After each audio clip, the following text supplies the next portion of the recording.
Hokage Tower, Konoha. Yes, I received Kazakage's message, Hiruzen said, acknowledging Kakashi's brief of the mission.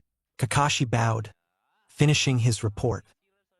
Surprisingly, we also got positive messages from Kumo, Kiri, and a request to participate by Oto, Hiruzen said, smoking from his pipe. Oto? Kakashi asked, and Hiruzen nodded. Looks like a small shinobi village formed in Oto no Kuni with daimyo's approval. Nothing much is known other than that, Hiruzen said while the whole Team 7 listened. Anyway, here is your mission payment for a successful mission. You are dismissed. Rest for the week. We will continue next week, Kakashi said, and Team 7 left, Kakashi still standing in front of the Hokage. Anything interesting, Kakashi? Hiruzen asked in a curious tone with his pipe on the table. A few, Hokage-sama. Firstly, Kazakage's youngest son Kakashi started and went on explaining his observations during the mission. It's a long discussion, to say the least. Lastly, Naruto. Where should I start? He gained a very good mastery of wind, his main element. From Guy's words, I can confirm that Naruto mastered Fujinkan. Fujinkan, you say? Hiruzen asked in surprise. Hi, Kakashi nodded. Interesting. Very interesting. I didn't think someone could master that style. Fujinkan is one of the 5 elemental taijutsu styles and the toughest of all as well. It's not time for a tangent. Hiruzen stopped himself and listened to Kakashi's impressed explanation of Naruto's wind use. That concludes my report, Hokage-sama. Very well, Kakashi. You are dismissed, Hiruzen said, and with a bow, Kakashi vanished. I wonder where he found a scroll with that style. Hiruzen wondered. He wanted to confront Naruto about it but stopped himself knowing how futile it would be. Guess he learned the shinobi way. Hiruzen chuckled. Unknown location. He is back, Danzo-sama. An emotionless voice spoke into the darkness. Keep an eye on him. I want to know all his activities and his moves. A voice spoke from the darkness. Danzo sat in front of a candle, going over Naruto's updated file. Though he was banned from council meetings, he is still a village elder and so still has influence. After going through Uzumaki's file, one thing was clear: he is a flight risk. He has the most stats improvement after graduating from the academy. He has the most missions with an additional A rank added to the list.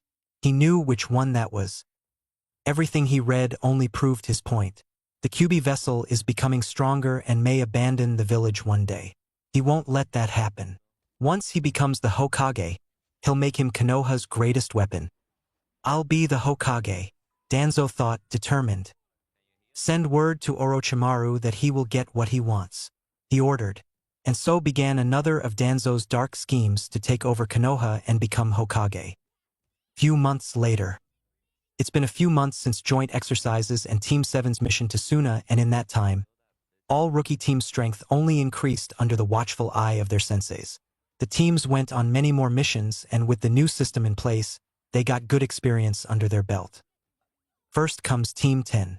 This generation's Ino Shikacho is formidable and is praised in comparison to their parents for their teamwork and overall strength.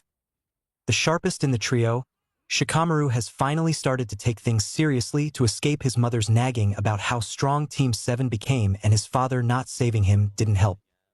He managed to complete the water walking exercise, thus allowing Asuma to finally show them their elemental affinities. The smug look Ino got was so troublesome, he didn't want to talk about it. Then came Team 9. They were youthful in their training and missions and got the most experience out of the rookie teams. Guy was so proud of their youthful efforts, he taught them the basics of his famous techniques. Not deep, but youthful enough. Team 8 wasn't a slouch either. After being beaten by Kakashi at their own game, they trained their tracking extensively, making them one of the best trackers compared to some experienced Chunin teams. Each of them also trained in their clan jutsu, making good progress, which unlocked new jutsu and more following in the case of Kiba. And lastly, Team 7. They changed the most in all rookie teams. Their teamwork was impeccable, giving Team 8 a run for their money, and the progress they made wasn't short of astounding, including Sakura. Talking of strength, the most that made progress was obviously Naruto, but an honorary mention can be given to Sakura. Sasuke's was not anything to scoff at as well. They all mastered the basic elemental exercise of cutting a leaf with all 5 elements, eagerly waiting for Kakashi to teach them a jutsu of all elements. In Naruto's case, he mastered basic jutsu of all 5 elements, with wind, water and ice having the most jutsu in his arsenal. He also mastered Rasengan to advanced levels and then some in Hiraishin. His genjutsu also improved, making it very subtle that he can put some chunin in it being unnoticed. He has been annoyed by a pest for the past few months and wants to get rid of that. Sakura managed to double her chakra reserves and refined her chakra control by leaps and bounds with Kurenai's help. She also learnt a few genjutsu from the genjutsu mistress as well. Kurenai was happy to help. Sasuke, on the hand, managed to decipher his clan's jutsu scrolls and learnt many lightning and fire jutsu, though they are C and D rank once, as he can't decipher higher ranked ones. His Sharingan also improved to 2 and 3 tomos, showing him the progress he wanted to see. Kakashi was very impressed by his team. He took them on a few more B and recently a B turned a rank mission. He also sparred with them extensively, giving his best to them. He didn't think a day like this would come. A day in which he would bond with his team so much.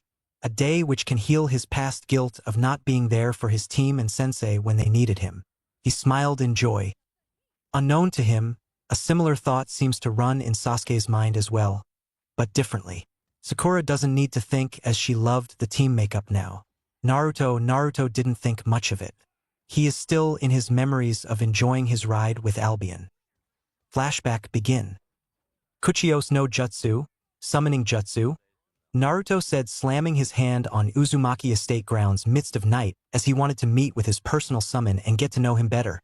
In a puff of smoke, a white dragon appeared. Naruto, Albion said excitedly and jumped on Naruto. Due to his large size, Naruto tripped, unable to bear his weight. Ayo, wait! Before he can object, he was swept from his feet with a large white mouth and was on Albion's back. You know, Naruto, I love night and wasn't given a chance to fly around. Thank you for giving me this chance, Albion said excitedly, and before Naruto can reply, he took off into the air in a random direction. Naruto was surprised by the sudden pushback and force that his body went through, but enjoyed the feeling of being in the air. Albion's excitement didn't help as the dragon went as fast as he could, exploring the elemental nations. After a few minutes of flight, Naruto spoke. Hey Albion, where are you taking me, and do you know the way back? He asked in a doubtful tone. We need to be back soon? I thought you loved my flying, he said in a semi-hurt tone. It's nothing like that, but I should be back in the village by tomorrow morning, and I don't think you'll unnoticed when it's day, he reasoned. That's why I love night, you see. I can't be noticed at night as my skin is the same color as the moon. As we have till morning, I'm sure we can find our way back, Albion said in a smug tone. Now don't be an old man and feel the wind, Albion said with what Naruto assumed as a dragon smirk, and started to do barrel rolls and hoops in the sky. Naruto had to use chakra to stick to the young dragon to not fall. The few times he fell, Albion was there to catch him, putting him back on his back and doing it all over again. Naruto had the best flying experience on that day, and they just spent exploring the skies while chatting about many things. Flashback end. Naruto stopped trying to get recognized by people around him and instead shifted his focus to making his parents proud by becoming strong. He felt at ease after that. He is going to be so strong that everyone had no choice but to respect him. His power. He liked his team. They changed a lot from the time when they just started. But that doesn't mean he will get too attached to them. He doesn't want to make the same mistake of attaching himself to people. He already did it once, and that led to them hiding the biggest secret of his life away. He can still see the twisted pleasure Mizuki got when he spilt that out. They eagerly waited for their lazy sensei to come so that they could get started. Naruto, on the other hand, had enough of the pest and decided to get rid of it. He substituted himself with a clone to deal with it. His team couldn't notice the difference as the blonde has become very proficient at it. Hokage Tower. Hiruzen walked in with his pipe in his hand, and all the Jounin stood at attention in respect of their Hokage. They loved his new style. His true return removed so many useless things they needed to do, ordered by elders. As you know, the Chunin exams will officially start tomorrow. Do any of you have nominations? He asked, sitting in his seat. Many Jounin started giving their nominations, which were noted by Sandame's secretary. That gives 76 teams from Konoha. That's a good number. I also want you to be on your toes as we have a lot of shinobi floating and try to be alert and settle things without any fuss. You know how to behave, he said with authority and gave a once over them. If that's Hokage-sama. Many hands rose and everyone turned to the hands and the faces of the holders. They are the Jounin of the recently passed genin. Many eyes rose. They don't interrupt Hokage normally and everyone curiously waited for what they had to say. All the rookie team's senseis looked at each other in surprise. Same idea running in their mind. An official bet was made. As they got the Hokage's attention, they all spoke at once. We would like to nominate our teams for Chunin exams. For voices chorused and many in the room were surprised. It's not common for a genin team, just passed out of academy, to be nominated for their first Chunin exams, at least in these peaceful times. Very well, Hiruzen said with a smile. He knew how strong the fresh batch of genin has become because of his new policies and expected this to happen. Let me explain security and other details for this exam. First, I want you to keep an eye on Otodash. With Naruto. Naruto appeared behind the pest and he noticed him and charged with a kunai in his hand. Naruto dodged but didn't see a second one and was hit on the back of his hand, losing consciousness. Seeing how they have the Kyubi Jinchuriki, they disappeared from their hiding spot to their headquarters beneath Konoha. After a thorough check, they appeared in front of their leader in a kneeling position. Report, Danzo's impassive voice said. We got the Kyubi Jinchuriki, Danzo-sama. The Umbu in front of him spoke in an emotionless tone. Danzo looked at the person who is reported as the Kyubi Jinchuriki. He gave an impassive look at his Umbu who returned the same stare. He gestured him to the person whom he caught and instead of Naruto, another Umbu with Nair on his rat mask lay unconscious. What's the meaning of this? Danzo asked in an angry tone. The operative stayed quiet. The meaning of this is you should stop the fuck of following me. A voice spoke from the darkness and everyone went on high alert. Danzo stared into the darkness and slowly a figure walked into the light. Danzo can clearly see the resemblance this blonde had to an uncontrollable blonde he knew in the past. He silently observed, waiting for an opening. Shimura Danzo, a veteran of the 3 Shinobi Wars, on the team of Naidame Hokage, classmate and rival of Sandame Hokage and an honorable elder of Leaf's Council. You have quite a history, Naruto said, walking in front of Danzo. Tell me, what's your beef with me? I don't remember ever meeting you or having anything to do with you. Danzo's blood boiled in rage at the casual tone the Kyubi vessel is addressing him with, but he decided to take one step at a time and not lose the opportunity that presented itself. He will break this thing and bring it under his control and pursue his dream of becoming Hokage and then bringing all villages under Konoha's control. Naruto, it's a pleasant surprise seeing you here. Come sit. He invited but Naruto didn't move an inch. Relenting to get control, he stood in his place. I'll come to the point. Don't you think Hiruzen is very secretive and hid many things from you? If you join me, I'll tell you everything you want to know. Your parents, who they are, what they did, how they died, and what Hiruzen did to make your life miserable. I'll tell you everything, Naruto-kun. Aren't you curious how all the villagers know you are the Kyubi Jinchuriki? You are a smart kid. You can decide for yourself. Danzo said in a sweet tone. I can even help you get stronger. I've many ways to make you strong. As strong as Hiruzen or even the Yandame, Naidame, or Shodai. I promise you whatever you want, join me. I want to tell you a small story in history about how I lost my right eye, Danzo said in a poisonous sweet tone and started removing the bandages on his right hand. It's the days of the Second Shinobi War, and I was up against a Jinchuriki like you, he said and looked into Naruto's eyes with a shuriken-shaped Manjikyu Sharingan. A senseless beast like you shouldn't dare question me. You are just a tool for Konoha and a pet for me. Know your place.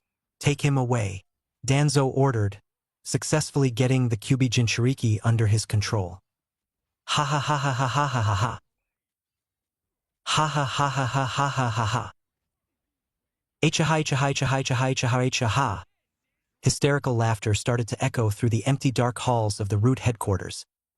Asterisk claps. I didn't think you were such a moron, Danzo. What do you take me for? A knucklehead orphan. I didn't expect a Manjikyu, though. Who did you steal it from? Naruto said, appearing from the shadows and slicing Umbu off. You think I'm foolish to not be careful when I come here? You think I trust you, an old coot greedy for power? You think I don't know you are the darkness of Konoha? I know who you are and everything you do with these mindless idiots you call your servants. I just thought of greeting you when I got annoyed by that pesky pest you sent to spy on me, but was met by a second one who is spying on Sasuke. That's when I decided I should give you a memorable gift rather than merely greeting you. Take these words to heart, Danzo. If you meddle with anything relating to me, I'll personally kill you. Don't be foolish enough to use genjutsu on me. Though you can't anymore, Naruto said with a smirk as he had the Manjikyu in his hand. Danzo's eye started to bleed, but no one noticed when Naruto took it. Say goodbye to this bad boy. And just like that, Naruto crushed the Manjikyu. He gave one last smirk at Danzo and vanished from the root HQ, which started to detonate from within. However, if he had stayed, he would have noticed how the Danzo in front of him slit his throat and vanished from existence as well. He appeared a few meters from his last position with his eyes intact.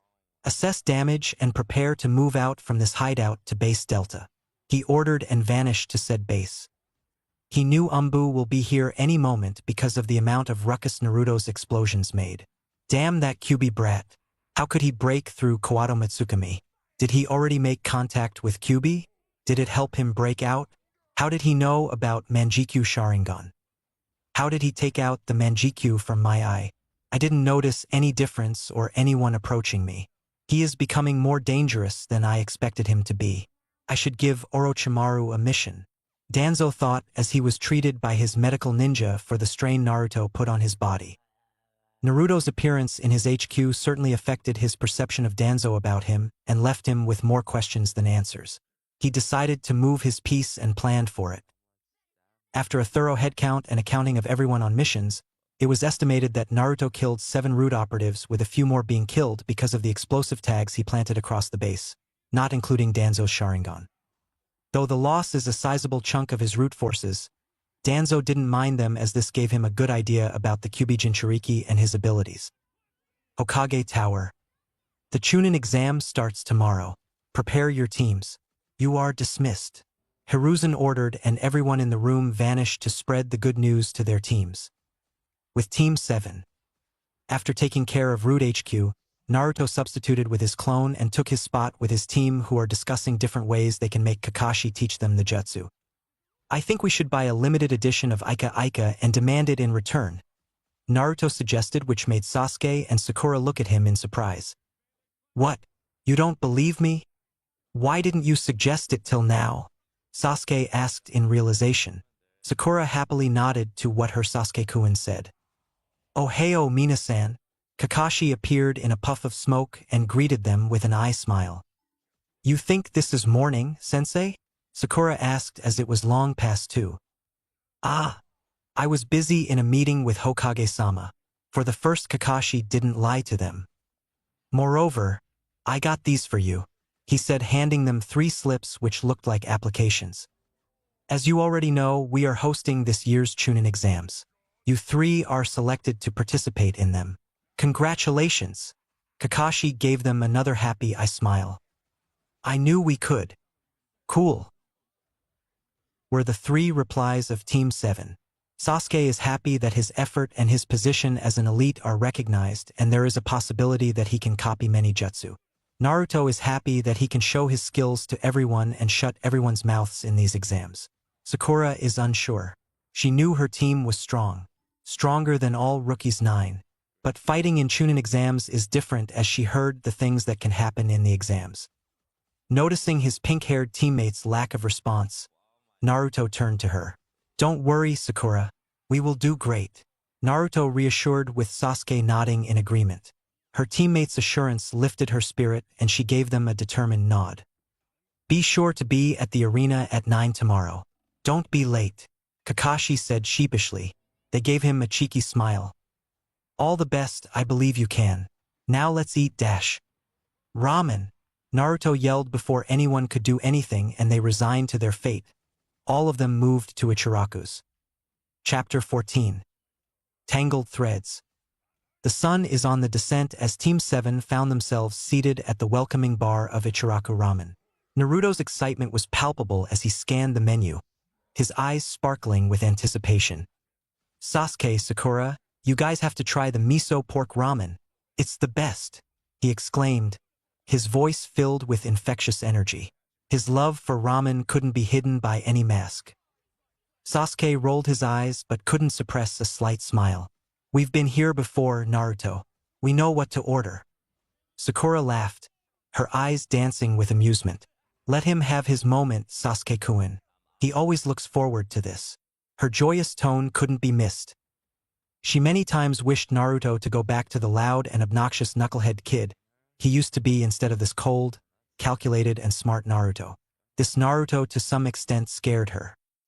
His calm and calculative ceruleance painted a picture of a terrifying shinobi beneath who can kill her at a moment's notice. He doesn't even show that much emotion and always keeps things secretive from them. But she knew he wouldn't harm her. His eyes always held a look of understanding for many things that were new to Sakura.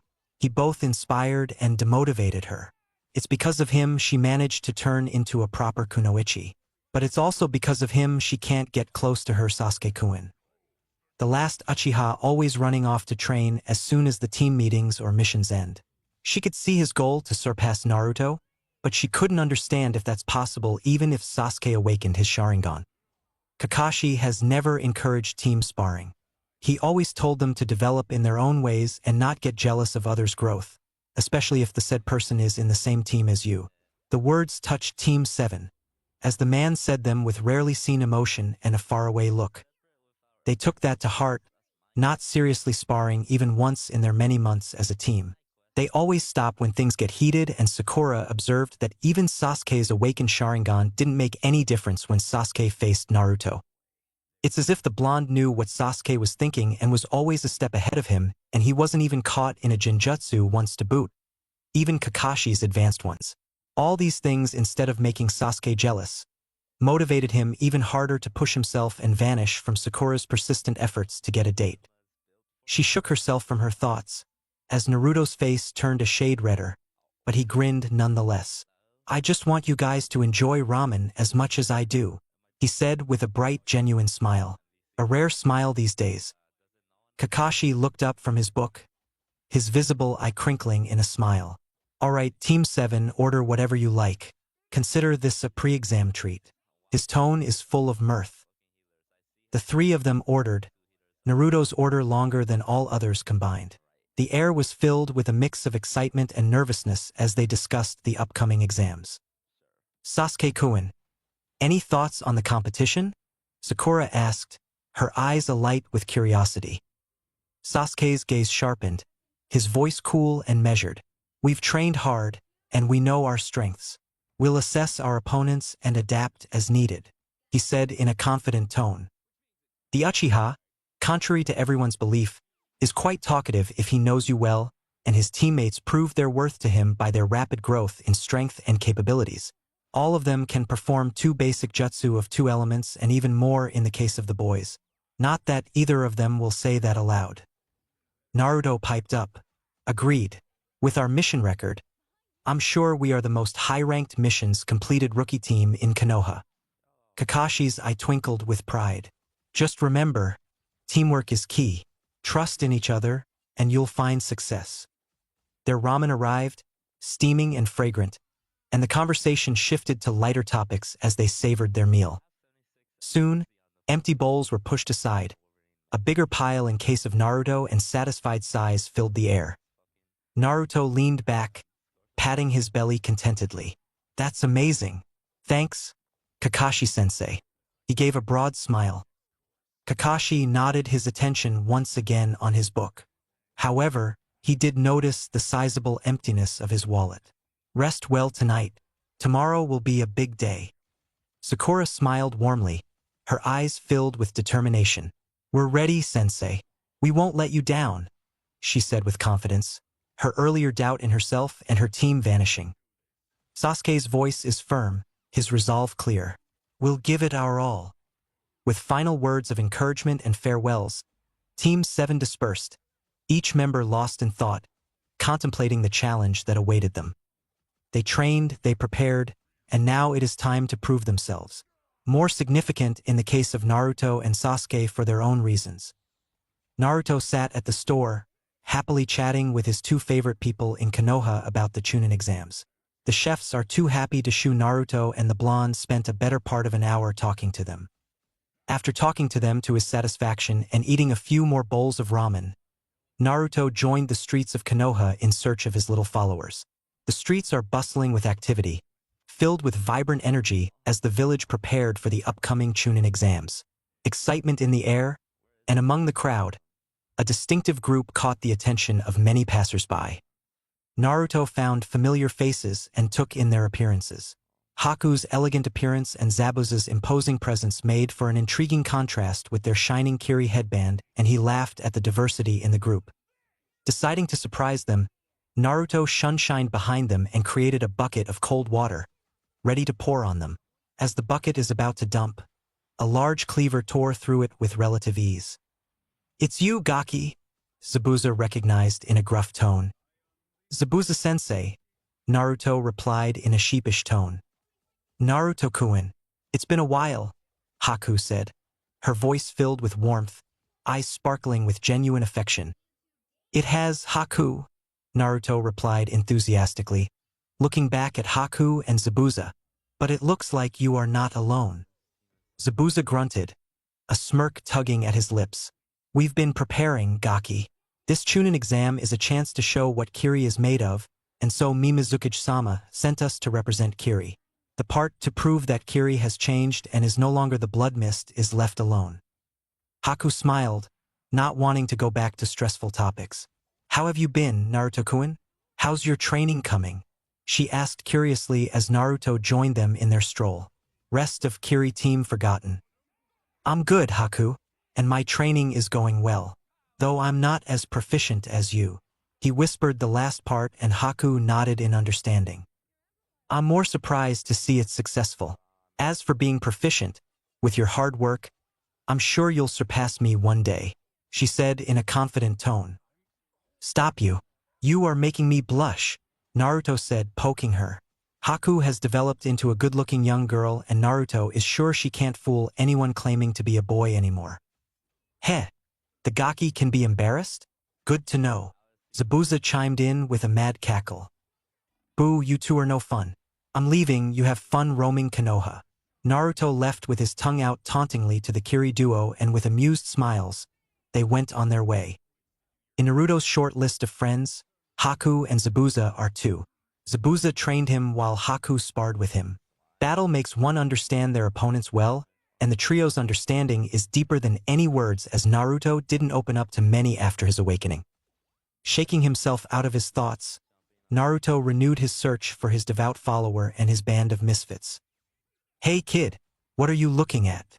A voice snapped, the voice dripping with condescension a few meters away from Naruto in his 3 o'clock. "Who are you calling kid? I'm a ninja too," a younger and familiar voice retorted, his pride wounded. Naruto's head turned in that direction. "A ninja? You? Don't make me laugh." The first voice's words are like daggers, intended to belittle and provoke. Naruto can see Konohamaru's fists clenching, and his body trembling with a mix of anger and humiliation. "Once my Oni-chan comes, he will kick your ass." Konohamaru's voice quivered, both with rage and disappointment. Naruto didn't want Konohamaru to be belittled anymore, and he appeared in front of Kankuro in a gust of wind. "Let's stop right here, gently Madash." He stopped himself as his eyes landed on the person in front of him. He had to pinch himself to stop himself from laughing as the Makegi boy from Suna stood in front of him, his face boiling with rage as he filled in the gaps in Naruto's statement. "Complete it," Kankuro growled, his hands slowly going back to his back. "I suggest checking your surroundings before you make any reckless moves," Naruto said, his demeanor a complete 180 from a second. Around them, Kankuro can see many Konoha Chunin observing the confrontation in interest. He gulped. The kid here is Sandame's grandson. As a son of Kage, I'm sure you know how bad it is to threaten the current Kage's descendants. Naruto asked in a calm tone. Kankuro swallowed. If you still feel like fighting, let's move to training ground 9. It's free at this time. We can settle this there. Naruto said casually, and Kankuro got a contemplating look at that, thinking of the idea. That won't be necessary. I apologize for his actions. Temari, standing to the side, said as she walked to them. Naruto observed her for a second. Her posture, though appeared to be relaxed, didn't have any gaps, and the confident and challenging look in her eyes told Naruto that she wouldn't back down from his suggestion of settling it in a training ground. He turned to Konohamaru, who is continuously tugging at his shirt in an attempt to get his attention. The scarfed kid nodded negatively, and Naruto relented with a nod and walked off with Konohamaru and his gang in tow. He was ready for the makeup boy to jump at his challenge and teach him a lesson.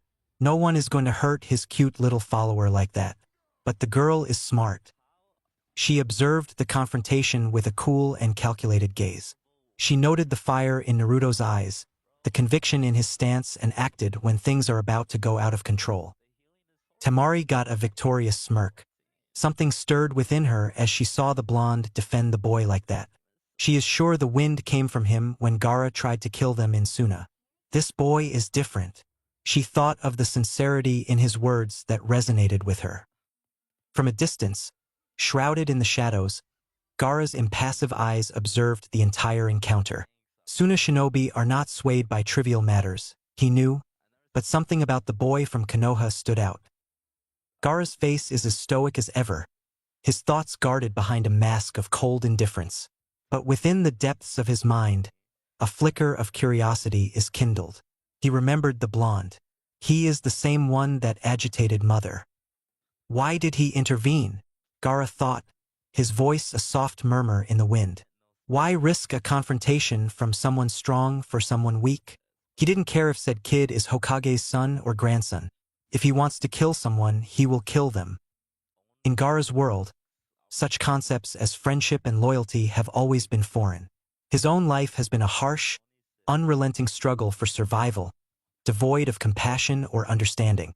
But here is a boy not much older than himself, willing to face a stronger opponent for the sake of a weak kid. Is it bravery, foolishness, or something else entirely? Temari and Kankuro rejoined Gaara, their faces marked by the recent confrontation. Temari's eyes met Gaara's, a question in her gaze. He stood up to Kankuro, she said, her voice tinged with a hint of admiration. Gaara's eyes narrowed slightly, his mind still grappling with the enigma that is Naruto Uzumaki.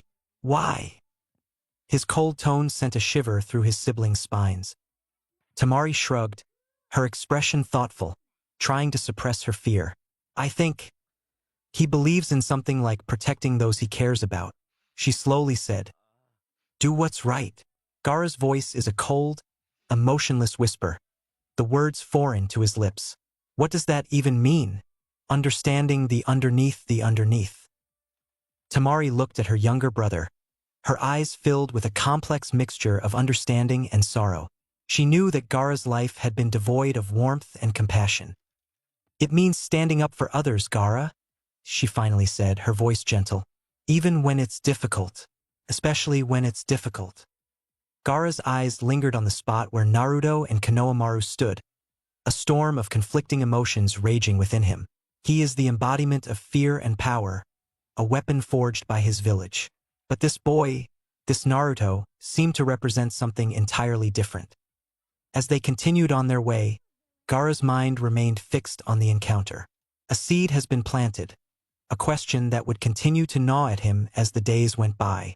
In the eyes of Naruto Uzumaki, Gaara has glimpsed something unfamiliar, something that both intrigued and confused him. The stage is set for a clash of ideals, a battle that will transcend mere physical conflict. The paths of Gaara and Naruto have crossed, and the wheels of destiny have begun to turn. Their story is only just beginning. Gaara's mindscape. While on the outside, Gaara's mind is a whirlwind of emotion, something unsettling gnawing at his very core. Inside his mindscape it's different. It began as a whisper, a distant murmur that swelled into a roaring tide of fury. Shikaku, the one-tailed tanuki, understood how Kyuubi was able to talk to him in Suna. Is that boy Naruto? Shikaku shook in primal rage. Naruto Uzumaki, Kyuubi's Jinchuriki. Shikaku's voice rumbled like thunder in Gaara's mind, filled with an anger that seemed to shake his very being. Gaara's heart pounded, his thoughts consumed by the beast's rage. He closed his eyes, reaching inward, calling out to Shikaku, his voice calm but firm. Mother, why are you angry? The Kyuubi, that accursed nine-tailed fox, got a host and he showed off to me when he came to Suna. I want you to kill him. Shikaku's voice is a tempest, his fury palpable. Gaara's brows furrowed, his voice gentle but unyielding. If Uzumaki is a Jinchuriki like me, then he is not our enemy. He has suffered, just like us, mother. Gaara reasoned. Suffered? Ha! He knows nothing of our pain, of our isolation. Shikaku's roar is almost deafening, a wild storm of resentment and anger. Gaara's voice softened, tinged with a sadness that reached deep into his soul. I've seen his eyes, mother. They're filled with the same loneliness that I've known. We're not so different. A heavy silence settled, the raging storm within Gaara's mind slowly subsiding. Shikaku's voice, though still filled with discontent, lost some of its ferocity. Watch him closely. You'll learn the truth, Shikaku said in a growl and pushed Gaara out. Why can't the kid understand he needs to prove superior to the Kyuubi brat? Shikaku couldn't understand. Gaara opened his eyes, the world coming back into focus. His siblings, Temari and Kankuro, watched him with concern, but he simply shook his head. We have important things to do, Gaara murmured, more to himself than to his siblings. Naruto Uzumaki, I will watch you, he determined. Team B. Perched on a rooftop with a clear view of the bustling streets below, Team B observed the vibrant activity of Konoha. Their eyes were particularly drawn to a colorful group that stood out among the crowd. Yujito Ni, their sensei, narrowed her eyes, focusing on the young ninja at the center of the group, Uzumaki Naruto. Omoi, ever thoughtful, leaned on his sword, chewing absently on a piece of straw. That kid in the blue and grays sure stands out. He seems to have a way with people. Karui, arms crossed, nodded, her eyes sharp. He's got energy, I'll give him that. But what's he doing with the Sand siblings? And why is that Temari girl looking so impressed? Yujito's gaze is unwavering, her mind working quickly. There's more to that boy than meets the eye. His interaction with the Sand siblings, especially with Gaara, is unusual. They're known to be cold and distant, yet they seem drawn to him. Samui, the most composed of the team, added, his confidence is remarkable. It's rare to see someone so young command the attention of those around him like that. Omoi's expression grew more serious, his thoughts drifting.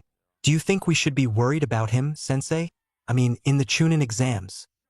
Yujito considered the question, her eyes never leaving Naruto. It's too soon to say, but he's worth keeping an eye on. Karui huffed, a competitive glint in her eye. Well, he won't be a match for us, no matter how impressive he seems now. Samui's voice is calm, her words measured. Underestimating an opponent is unwise. We should prepare for all possibilities. Yujito finally turned to her team, her expression thoughtful. You're both right. We shouldn't underestimate him, but we shouldn't fear him either. We are Team B. We'll face whatever comes our way. The team nodded, unified in their resolve, their attention still drawn to the enigmatic boy in blue and gray and his intriguing interaction with the Sand siblings. As they continued to watch, Yujito's mind was filled with questions, her instincts telling her that Uzumaki Naruto is a puzzle, a mystery that held the potential to change the dynamics of the upcoming exams. With a final glance, Team B retreated from their vantage point, their minds focused on their own preparations, yet still haunted by the captivating presence of the young ninja from Konoha. As Team B moved away from their vantage point, a sense of restlessness stirred within Yujito. Something about the boy in blue and gray, Uzumaki Naruto, seemed to resonate with a deeper part of her. It is as if a connection has formed, unseen but palpable. Upon reaching their temporary lodgings in Konoha, Yujito found a secluded spot and focused inward, seeking communion with Matatabi, the Two-Tails. A deep, purring voice echoed in her mind, tinged with curiosity. I sense something familiar in that boy, Yugi-chan. The chakra of the Nine-Tails, the Kyuubi. It's unmistakable. Yujito's eyes widened, realization dawning. So that's what it was. The Kyuubi's chakra. I felt something, but I couldn't place it. Matatabi's voice rumbled thoughtfully. He's an interesting one, that Naruto. The way he carries Kyuubi's power, it's different. Controlled yet wild. Confident but not arrogant. I'm sure he doesn't even know the way he is makes the Kyuubi proud. She mused. Yujito pondered Matatabi's words, her mind whirling. Could he be the Jinchuriki of the Kyuubi? That would explain the connection. Matatabi seemed to nod within her mind, the sensation like a gentle brush of fur. Indeed, but it's more than that, Yugi-chan. He's not burdened by it, not consumed. There's a balance, a harmony. He seems at peace, as if he accepted that nothing changes even if he cries. It's fascinating. A sense of pride welled up in Yujito, thinking of her own journey with Matatabi. Could it be that he's found a way to coexist with the Kyuubi? To form a partnership rather than a struggle?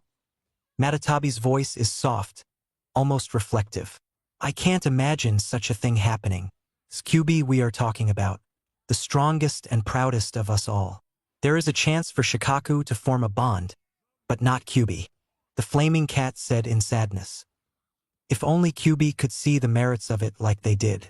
Gyuki and she tried to talk to the Nine-Tails many times over the past century of his imprisonment but made no progress. They agree that their brethren were mistreated over the millennia of their existence, but that doesn't mean they can shut off from the world and stick up to their old man's ideals. Even Son Goku relented and formed a partnership with his current Jinchuriki. She tried making a connection to him when she sensed him around only to be brutally rejected. She then went to Shikaku, who was as miserable as ever, driving Gaara nuts with his maniacal thoughts. Disappointed, she returned to her Jinchuriki and in time as well, as the peachy blonde-haired woman started thinking over the interactions of the day. Do you think he will join us if we approach him? Yujito asked in uncertainty. The Jinchuriki are mistreated everywhere, no matter the land and place they live in. You can certainly try showing him your progress with my power. Matatabi agreed. Yujito shook negatively. I can't do that in Konoha. They will think Kumo is attacking them. I got enough work with taking care of B's team. She sighed, not wanting to send his brother. The Raikage decided to send his second-best jounin to lead the team. Though a Jinchuriki, Yujito has enough control to escape any situation and get back to Kumo in case of any adverse situation, and Team B is almost jounin with almost a year of experience under their belt. Next day. Chunin Exam Building. The sun is shining brightly over Konoha, casting a warm glow over the village as Team 7 made their way to the Chunin exam area. The streets are bustling with activity, filled with aspiring young shinobi and their senseis, all eager for the opportunity to prove themselves. Naruto, the team's confident and mature de facto leader, led the way, his cool-headed demeanor setting the tone for the journey. Sasuke, stoic and focused as ever, followed closely, while Sakura, bright and cheerful, brought up the rear.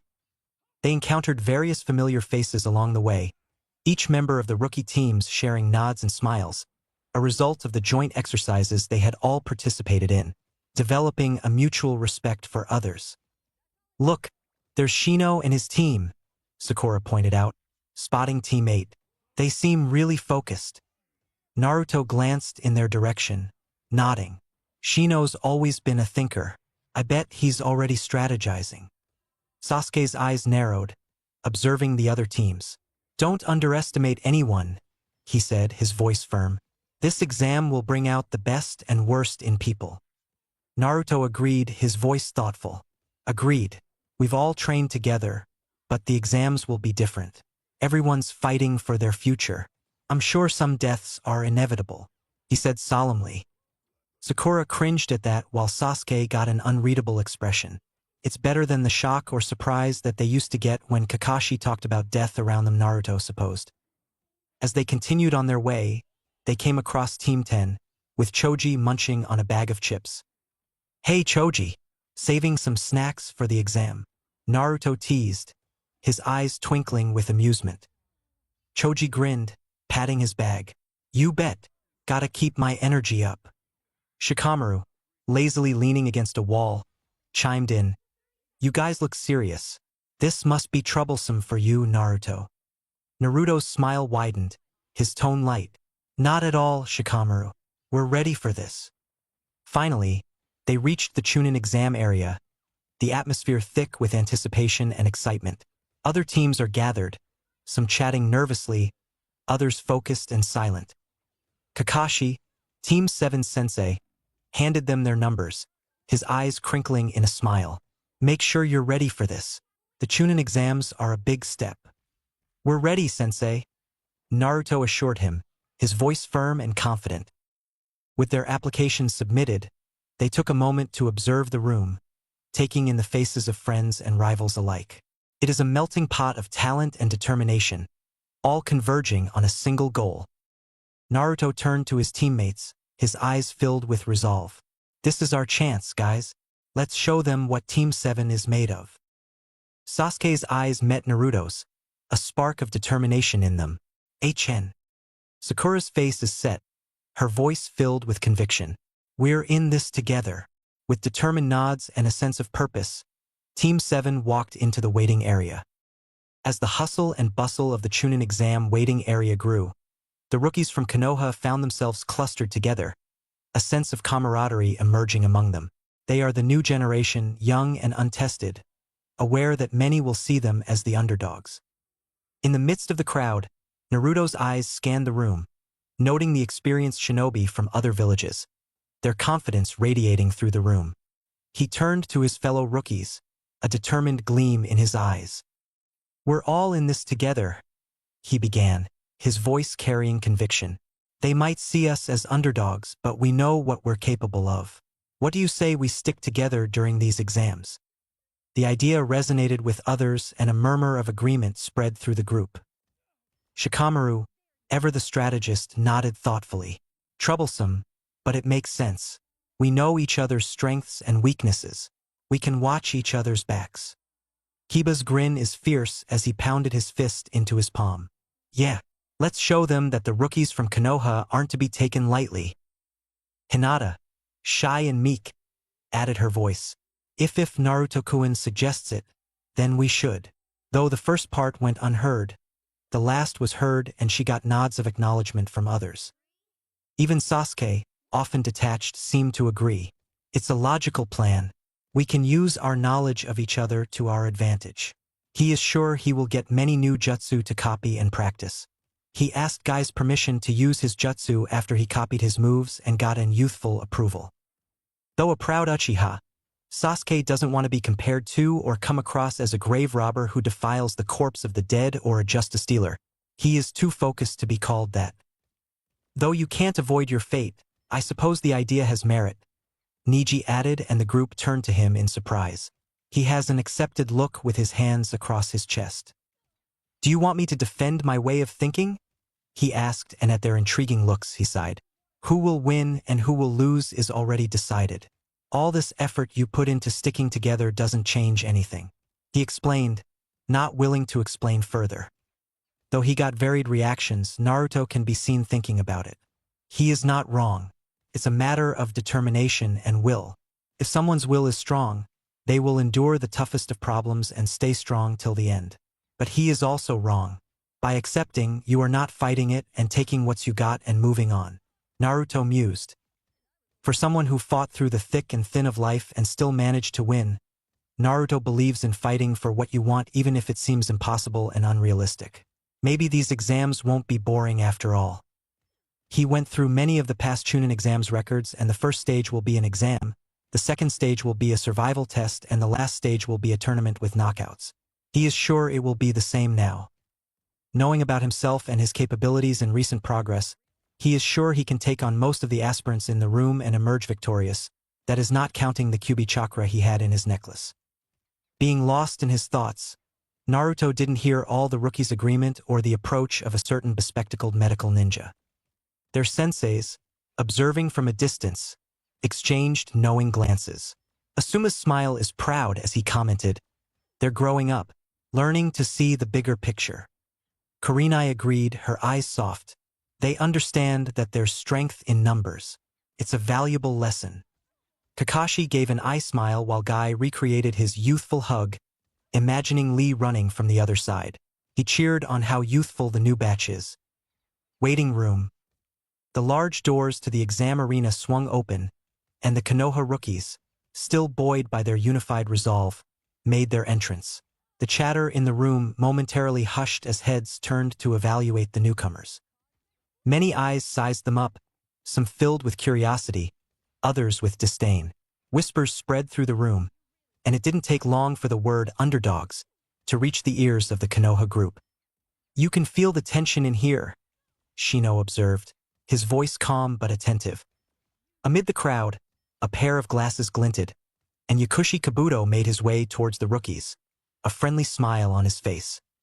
"Ah, the new generation from Konoha," he greeted, his voice dripping with faux warmth. "Welcome to the Chunin exams. My name's Kabuto, and this will be my 7th time taking the exam." Naruto's eyes narrowed slightly, but he maintained his cool composure. "7th time, huh? You must know a lot about how this works." Kabuto is taken aback by the astute observation. Generally, when he shares it's his nth time, people take it as if he is weak and look down on him. "This is interesting. Certainly interesting." Kabuto is excited now. Kabuto's smile widened, his glasses glinting mysteriously. "Indeed. I've gathered quite a bit of information over the years." He pulled out a set of shinobi info cards, offering to share details about other participants. Sasuke's eyes flicked to the cards, interest piqued, while Sakura seemed to recognize the danger hidden behind Kabuto's friendly facade. Niji, however, openly scoffed. "Information or not, we're prepared for whatever comes our way." Kabuto's smile never wavered, but there is a sharp glint in his eyes. "Confidence is good, but knowledge is power. Don't underestimate the importance of information." Kabuto's smile continued to be plastered on his face as he examined each of the rookies' faces, his eyes pausing momentarily on Naruto. "You all seem rather special, even for Konoha's standards. Allow me to show you these," he said, extending his ninja info cards to the group. Sasuke, his curiosity piqued, stepped closer. "What are those?" "Information on various participants," Kabuto replied, flipping through the cards with practiced ease. "I've gathered data over the years. It might help you to know your enemies." Naruto, maintaining his cool demeanor, raised an eyebrow. "And why would you share that with us?" "Consider it a gesture of goodwill," Kabuto answered, his voice smooth. "The exams can be quite brutal, and a little help never hurts anyone." Ino, her arms crossed, said suspiciously, "Or maybe you're trying to mislead us." Kabuto's smile twitched, but he kept his composure. "Why would I do that? It's in my interest to see strong shinobi rise through the ranks." Shikamaru, yawning, drawled, "Sounds too troublesome to me. Information can be double-edged." Kiba grinned, his canine-like teeth showing. "We're not scared of the competition. Bring it on."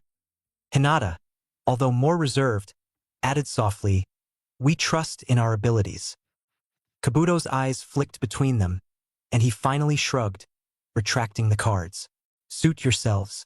But remember, knowledge can be a powerful ally." Lee, burning with enthusiasm, declared, "Our hard work and determination will be our allies." Kabuto chuckled. "I admire your spirit. Good luck to all of you. You'll need it." As he turned away, Sasuke's voice stopped him. "Wait, show me those cards." Kabuto's smile returned, and he handed over the info cards. As Sasuke examined them, the others watched, their feelings mixed. "You're playing right into his hands," Sakura warned, concerned in her eyes. Sasuke's voice is cold. "I'm taking what's useful, that's all." Naruto didn't comment. He used his Sharingan to see Kabuto's cards, and though they have useful information, they have two sides. One with useful information, and the other with misleading information.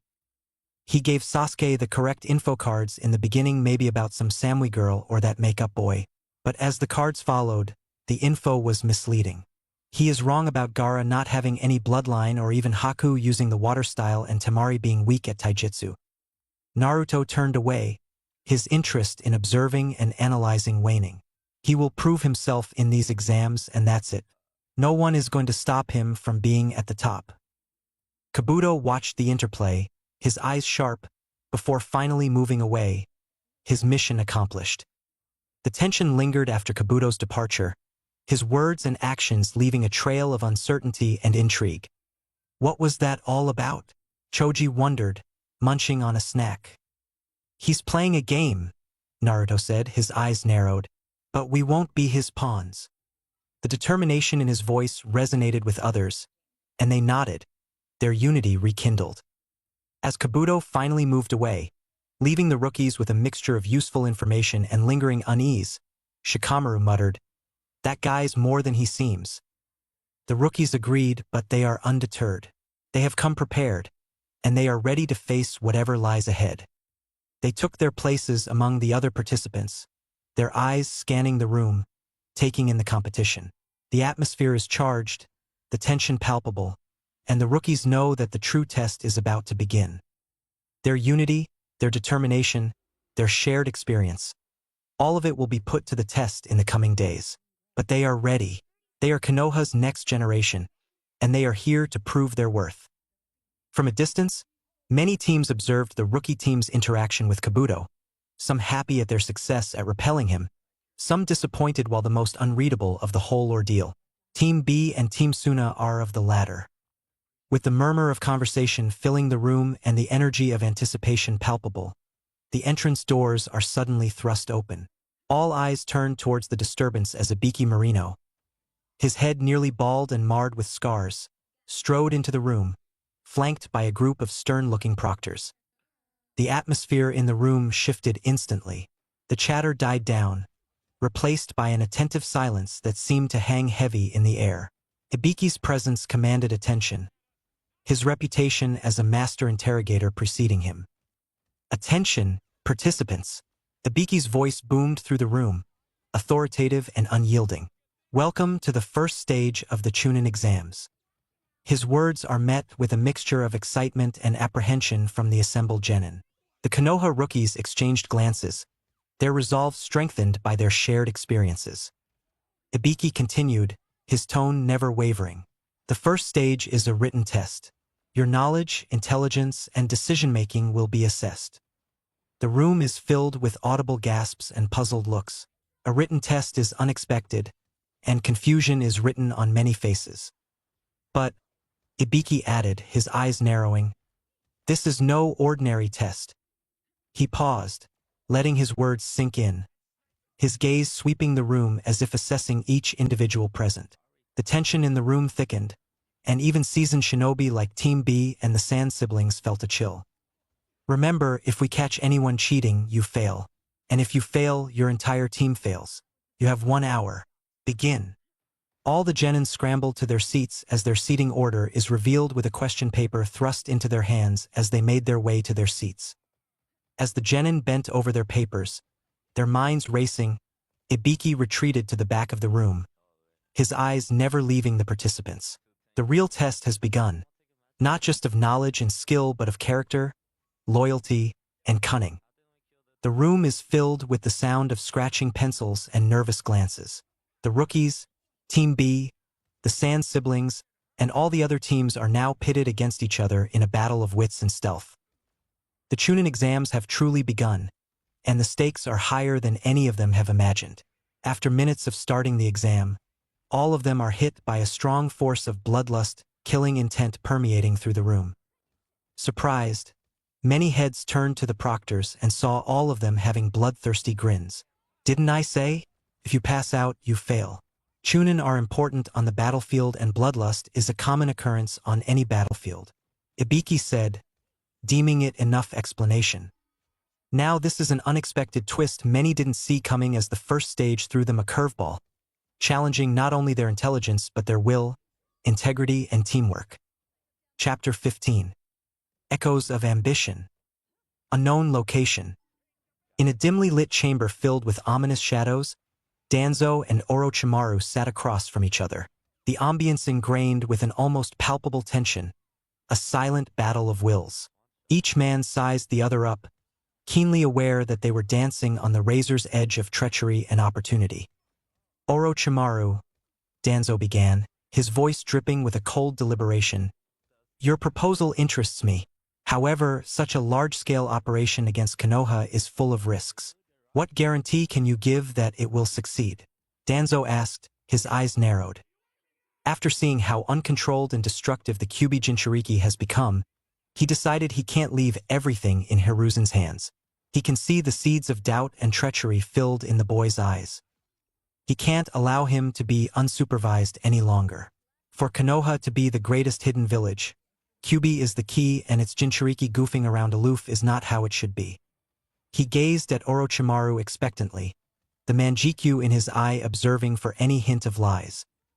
Orochimaru leaned back, his eyes glowing with malevolent glee, aware of the hawkish gaze of the Manjikyu. You unnecessarily worry, Danzo.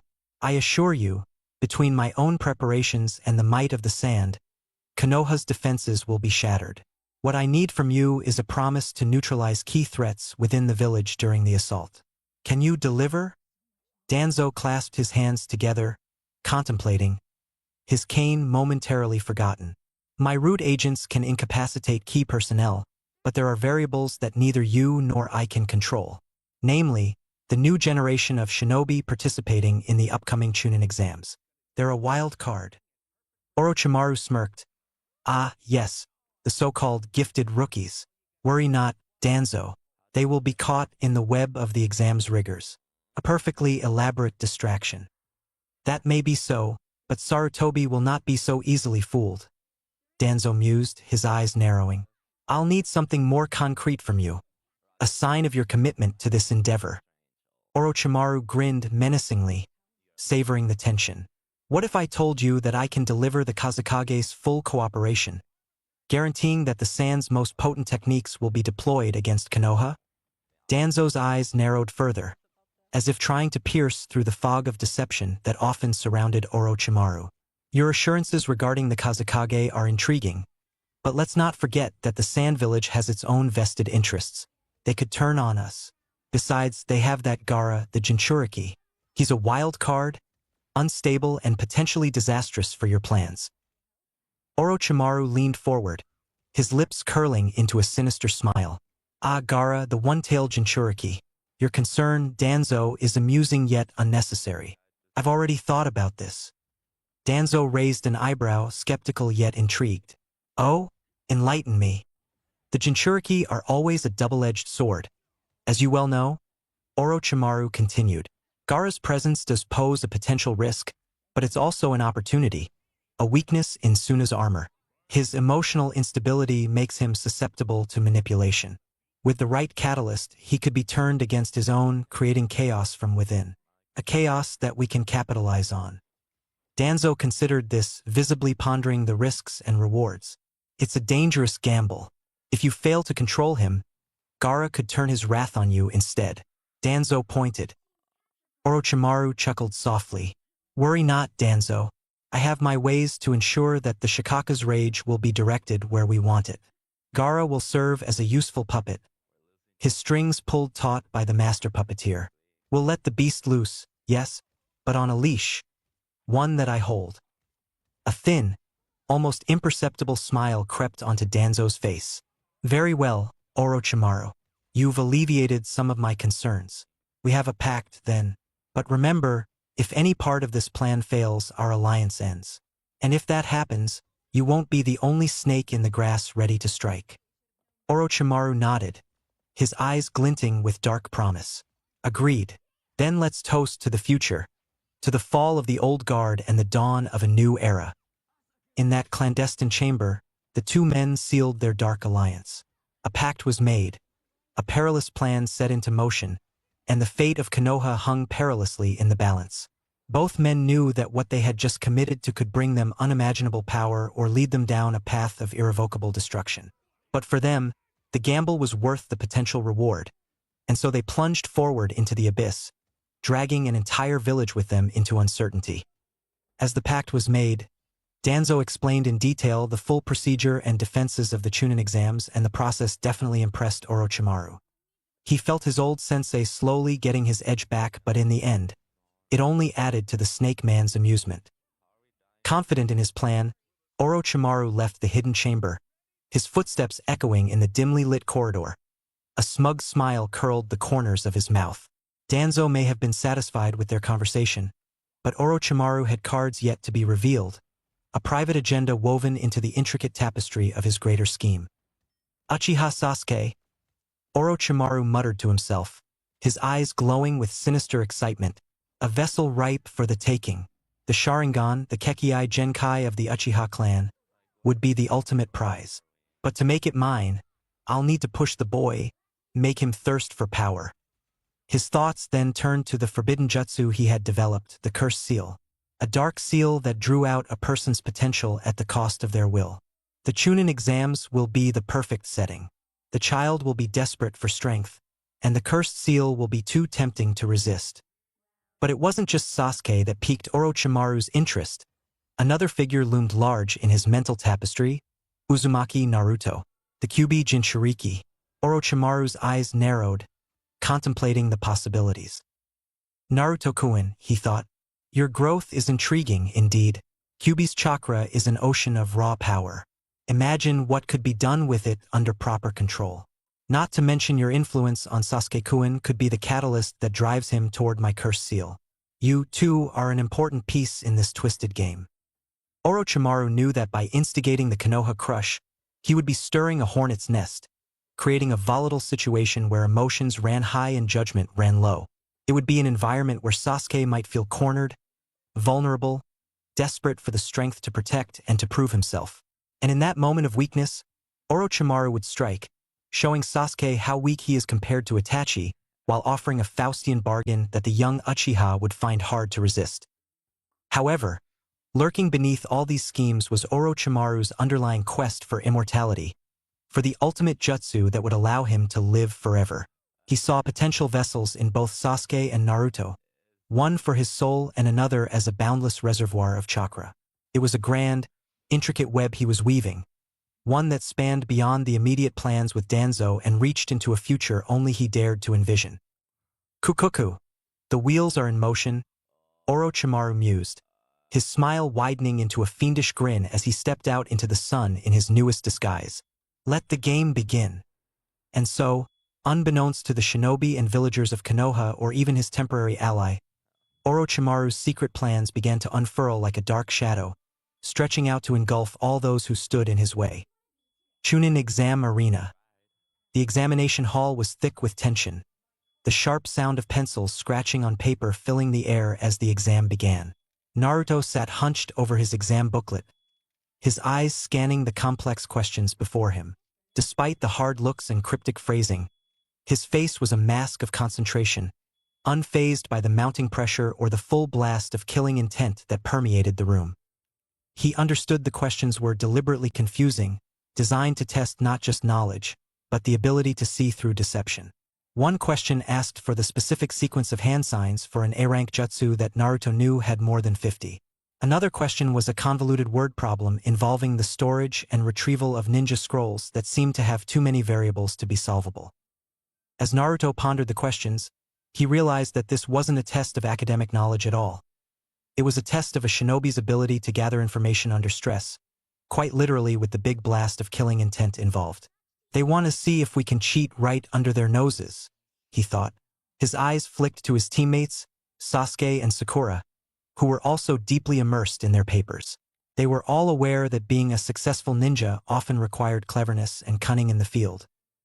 Naruto glanced around the room subtly, taking in the proctor's positions and the nervous tics of the other examinees. Some genin are using discrete hand signals, others had tiny mirrors, and a few seemed to be using coded coughs. Naruto's mind raced. He remembered a lesson from Iruka-sensei, one that seemed almost prophetic now. A ninja must see underneath the underneath. It was clear that this exam was not about finding the right answers but about understanding the environment and adapting to it. He smirked slightly, a plan forming in his head. This is a challenge he is ready to accept. With the killing intent around him ignored like a mere breeze, Naruto set his pencil down and began his own subtle dance of deception, gathering the information he needed to succeed. As he began, his gaze sharpened, focusing on the room's layout and the participants within it.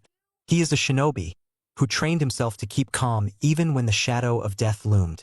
The killing intent is merely another obstacle to overcome, a psychological barrier that he refused to let stifle his innate cleverness. And it would definitely be a blow to his pride Yuzukage if he gives in for such low-level bloodlust. He watched as one of the examinees from some village subtly using a reflection on his watch to look at another's paper. Another was using tiny chakra strings, almost invisible to the naked eye, to vibrate against another participant's paper, mimicking the sensation of a breeze, but actually reading the vibrations for answers. Naruto's mind went back to the booklet. The questions are indeed complex. One asked for the counter to a 5-element seal, which isn't typically taught at the academy level. Another question detailed a scenario where a shinobi had to choose between completing the mission or saving a comrade, a moral dilemma with no clear answer.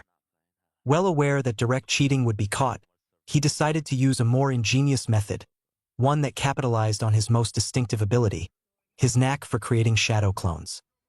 With the proctor's attention divided among the many test takers, Naruto saw an opportunity. He pretended to drop his pencil, and as he bent under his desk, he discreetly formed a single shadow clone outside the examination room with a thought, where the test answers were being discussed openly by the proctors during their breaks. This clone, hidden just out of sight in the form of a small bug, listened intently, memorizing the answers. Meanwhile, the real Naruto inside the room tapped his foot boredly. Though it got weird looks from the proctors, they didn't comment, subtly increasing killing intent on him, which he didn't care. Soon, after being satisfied with the answers it got, his clone dispelled, sending all the memories to the blonde, and out of nowhere, he started scribbling furiously, answering all the questions as per the answer booklet, though he felt they are still wrong as he scanned them. He took the answers with a pinch of salt. Who is to say the proctors could have foreseen this happening and are deliberately discussing answers? He is sure there are no correct answers to the questions, and he also heard something about the 10th question and how juicy it will be to see the despair on the brats' faces from an odd chunin, and noted it. Again, he doesn't trust it 100%, but that doesn't mean he can't be cautious. He turned to check on Sasuke and Sakura.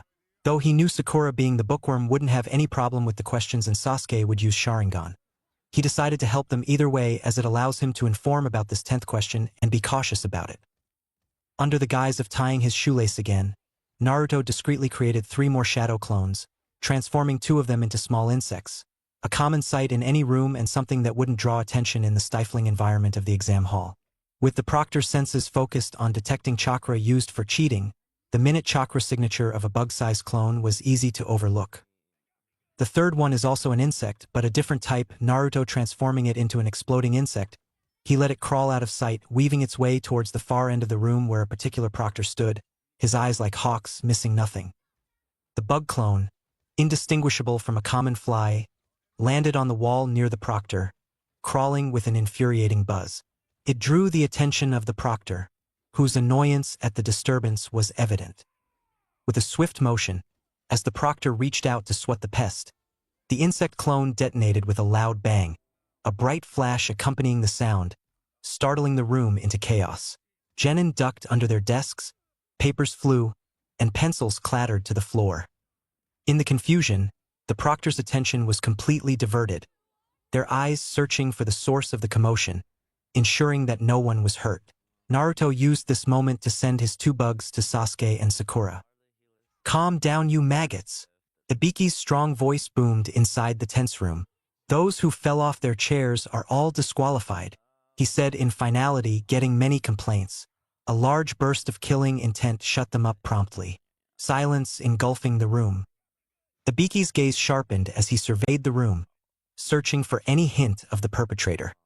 He recognized the use of a volatile insect from IWA, known for its explosive nature upon the slightest provocation. Not officially part of the test, Ibiki had to act as though it was his flawless record was at stake. The unexpected blast had sent a surge of adrenaline through the examinees. Yet amidst the chaos, Naruto was the picture of serenity. A flicker of triumph in his eyes was the only sign of disturbance before he redirected his attention to his exam, seemingly unbothered. Ibiki had no proof, but he suspected the blonde was behind the mischief. Meanwhile, Naruto barely contained his mirth. His well-executed prank had led to the disqualification of 4 teams situated near the blast. Cleverly, he had ensured the explosion occurred away from his friends and other significant candidates, thus avoiding any serious repercussions for those he cared about. In the chaos that followed, his 2 clones slowly made their way, idly observing the myriad of other methods used by other participants. As they reached their targets, they transformed into ink on the paper, which soon turned to words in the form of an answer. Sasuke and Sakura are taken aback, but the first message found you. Made them realize whose handiwork this is, and they relaxed, taking in what the blonde has to say. Be careful, 10th question, answers below. The message was followed by the answers, and they eagerly copied, Sasuke making note to learn Shadow Clone Jutsu from the blonde. Inside Sakura's mind, there was a mixture of amazement and mirth.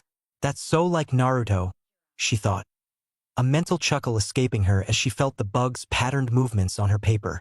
She was touched by his unorthodox methods to ensure his team's success, and it bolstered her own determination not to fall behind. The bug's disappearance only confirmed her suspicions, and she had to bite her lip to keep from smiling openly at Naruto's cleverness. Sasuke, often seemed too stoic, was surprised and impressed with Naruto's tactic. A bug transformation, huh? Ingenious and annoyingly effective, he mused internally. A part of him felt a twinge of pride for his teammates' resourcefulness, knowing full well the level of control such a feat required. It was a stark reminder that Naruto was full of surprises. His brief smirk was the only external sign of his internal laughter, a rare crack in his usual composure, acknowledging the success of their unpredictable teammate. The killing intent did not wane, but Team 7 didn't falter. Completing their exam, they eagerly waited for this hyped 10th question, silently observing their surroundings. As the minutes dragged on, the pressure in the room continued to mount. The air was heavy and thick with the invisible, malignant energy of killing intent that the proctors exuded. It crept into the bones of the genin, a silent assailant that whittled away at their focus and resolve. Several candidates began to falter, their pencils pausing mid-sentence, their eyes darting around the room in a silent scream for help or escape. A genin from a lesser-known village dropped his pencil, his breaths coming in short, sharp gasps.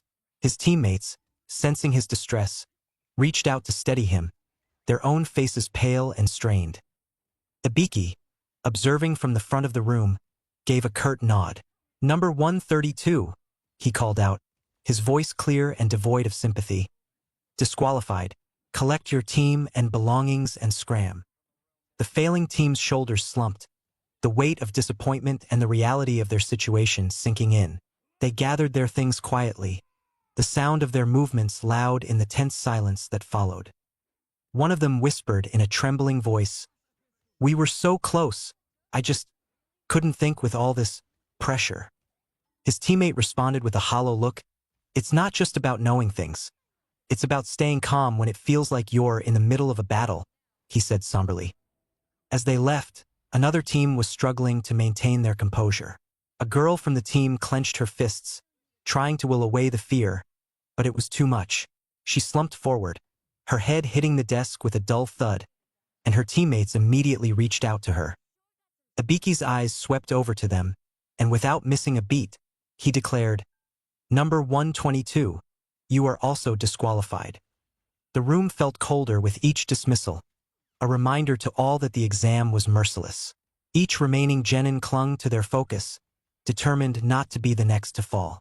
Many realized the true battle of the first stage is not against each other, but against oneself, and it is a battle they are all fighting fiercely. Meanwhile, in the oppressive atmosphere of the exam room, the genin from Konoha is a testament to the village's rigorous new training program and its effectiveness. Team 8, composed of Hinata, Kiba, and Shino, each drew upon their unique abilities to endure the bloodlust. Hinata's Byakugan allowed her to detect the slightest movements, enabling her to observe distant proctors' answers like a mirror. Kiba subtly communicated with Akamaru, who used his heightened senses to detect the answers of those nearby. Shino's insects buzzed low and discreetly, collecting information from scattered papers around the room. Team 10 had their own methods. Shikamaru, despite his lazy demeanor, is a tactical genius.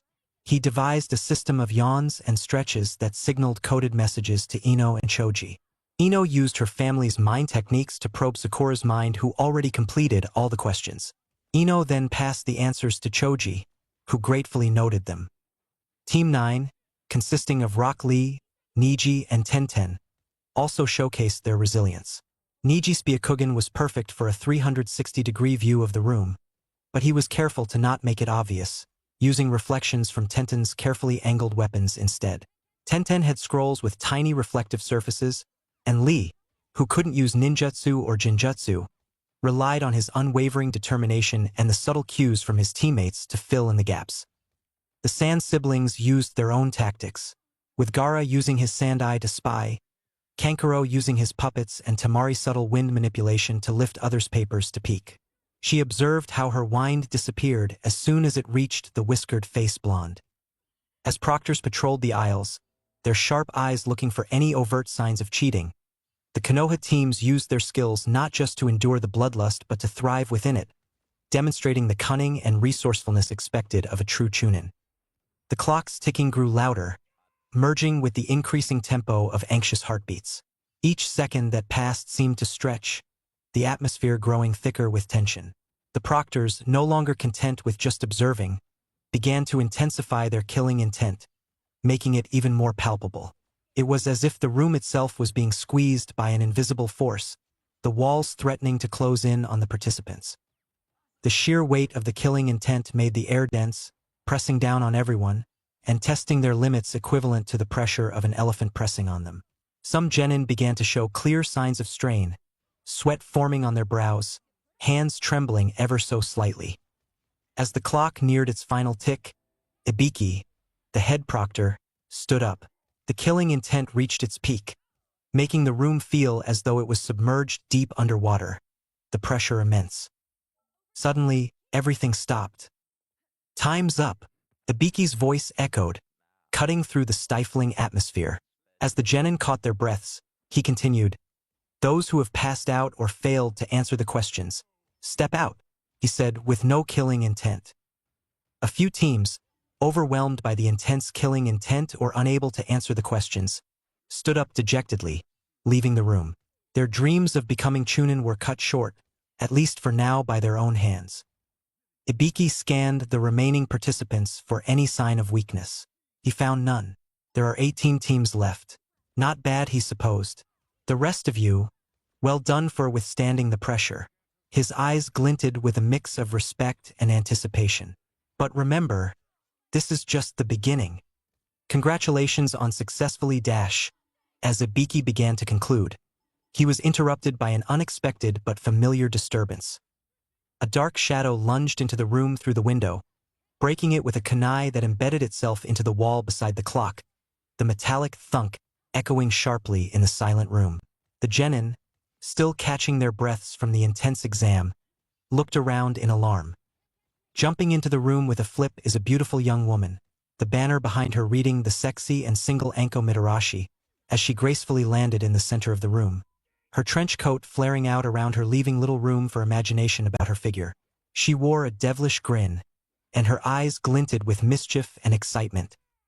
Well, looks like I'm right on time," Anko declared, striking a playful pose. Ibiki sighed, clearly exasperated yet unsurprised by the entrance. "Anko, every time you do this." She shot him a teasing wink. "And every time you look like you missed me, Ibiki." Swinging the kunai she had thrown, she continued, "Besides, these kiddos need some excitement, don't they?" Surveying the room, Anko's eyes settled on the remaining participants. "So, these are our potential new Chunin? Interesting." She let her gaze linger, sizing up the rookies with an appraising eye. Her playful demeanor made some of the genin uneasy, given her reputation for being unpredictable. Team 7, on the other hand, are surprised by the sudden turn of events. Shouldn't there be a 10th question? They all pondered by shrugged, seeing they passed the exam either way. Maybe Ibiki changed the pattern? Naruto mused as he didn't hear or read candidates being hit by killing intent in the first round. Looking around, he is surprised by all rookie teams passing the first stage and not giving in. Though there are clear signs of stress in the case of Teams 8 and 10, Team 9 doesn't seem very worn out, and of course, his team gave confident smiles. While Anko started her briefing, her tone now was all business. All right, kiddies, brace yourselves for the next stage of the Chunin exams. And trust me, it's going to be a ride you won't forget. Meet me in Training Ground 44 in 2 hours. If you are late, you are out. Her words were met with a mix of anticipation and anxiety. One question raging through everyone's mind. If the first part of the exam had been this intense, what would the next stage hold? Seeing her part was done, Anko promptly vanished, throwing everyone into a panic to reach the said training ground. Naruto knew what that training ground entailed, but quietly followed his team out as a plan formed in his mind to ensure their safety and be victorious. He is going to show who Uzumaki Naruto truly is. He will make them regret looking down on him. Meanwhile, a known location. In a dim, cavernous space, shrouded in perpetual darkness, members of Akatsuki assembled in a circle. Holographic projections of each member flickered into existence, their eyes piercing through the murkiness. In the center stood Zetsu, his half-black and half-white visage displaying a neutral expression. The tension in the air was palpable, a heavy weight that signaled the gravity of their gathering. Let's get to the point. Zetsu's black half spoke first, his voice tinged with a sense of urgency. The Chunin exams are underway in Konoha. I believe this presents an opportunity for us. Kisame turned to Itachi as his eyes flickered, but he quickly composed and was noticeably intrigued. Zetsu's white half took over, explaining with a more patient tone. There are interesting participants this year, Jinchurikis, wielders of Kekkei Genkai, and other prodigies. The pool of candidates is promising, to say the least. Pain, the de facto leader, leaned in slightly, his Rinnegan eyes swirling as he asked, "Are you suggesting that we intervene directly?" "No," Zetsu's black half cut in, "but we should monitor the events closely. Naruto Uzumaki, the Kyuubi Jinchuriki, is among the participants. And it's not just him, but Ichibi Jinchuriki is taking part while Nibi Jinchuriki came as part of the Kumo team." It ended. Kisame chuckled, his voice echoing through the chamber. A bunch of brats playing ninja, and among them the Ninetales kid? Sounds like fun. Deidara snorted, clearly unimpressed. TCH, kids or not, if they can't appreciate true art, they're not worth our time. But worth our observation, Zetsu's white half added.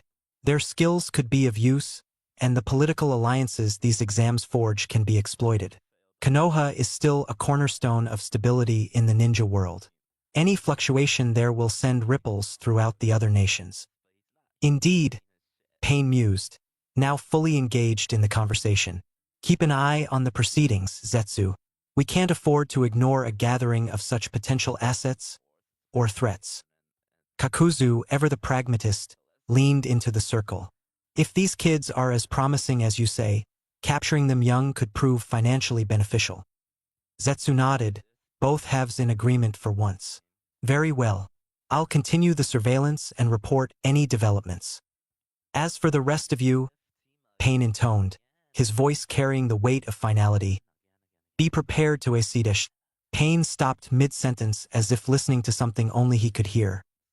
Continue collecting bounties. Our current agenda is amassing wealth. Pain said with finality and promptly disappeared.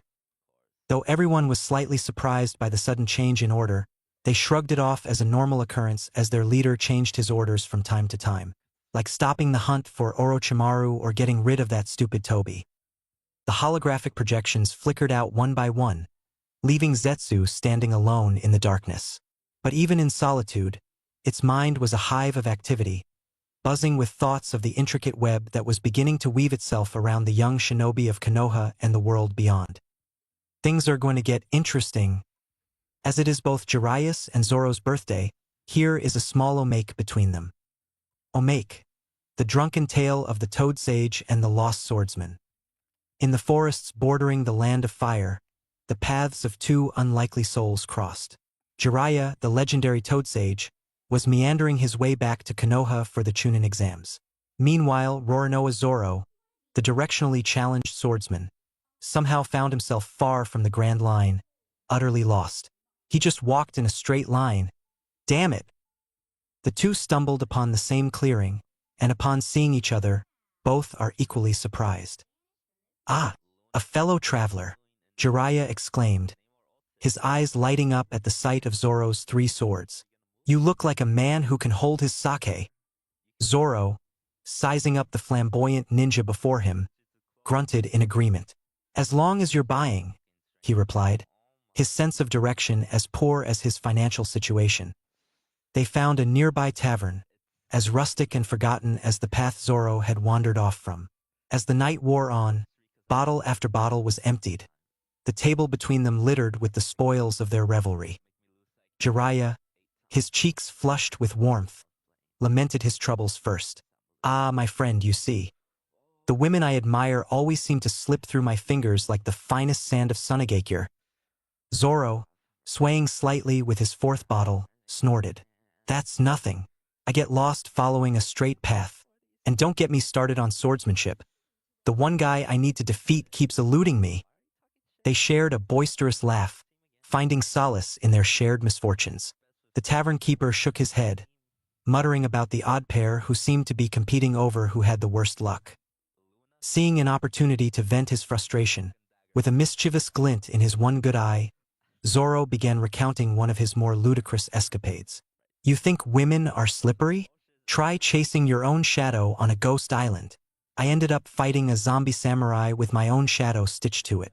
Beat that for absurdity. Jiraiya, his eyes wide with a mix of disbelief and admiration, threw his head back and laughed heartily. You're a man after my own heart, Zoro. But let me tell you about the absurd. When I was writing my first book, I had to research at hot springs. I ended up being chased by an angry mob of women. It was like dodging kunai but more screechy. Zoro snorted, shaking his head as he poured them another round. Hot springs, huh? I'd probably end up walking into a volcano instead. Can't follow a map to save my life. Maps are more confusing than a three-sword fighting style. And speaking of styles, Jiraiya interjected, swirling his drink with a flourish. My first book was a daring tale of love and battle, much like your sword fights, except with more passionate encounters and fewer swords. The only passionate encounters I have are with my swords and the occasional clash with Marines, Zoro quipped, the alcohol making him unusually talkative. Though there was this one time I fought a guy while we were both stuck in a chimney. A chimney? Jiraiya choked on his sake, coughing and laughing simultaneously.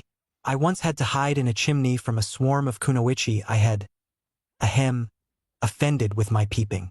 They were as relentless as a pack of hungry wolves after a slab of meat.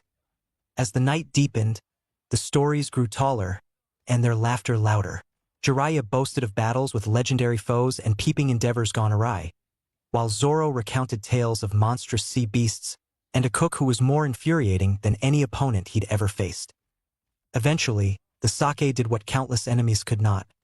It brought the two warriors to their knees, and then flat on the tavern floor.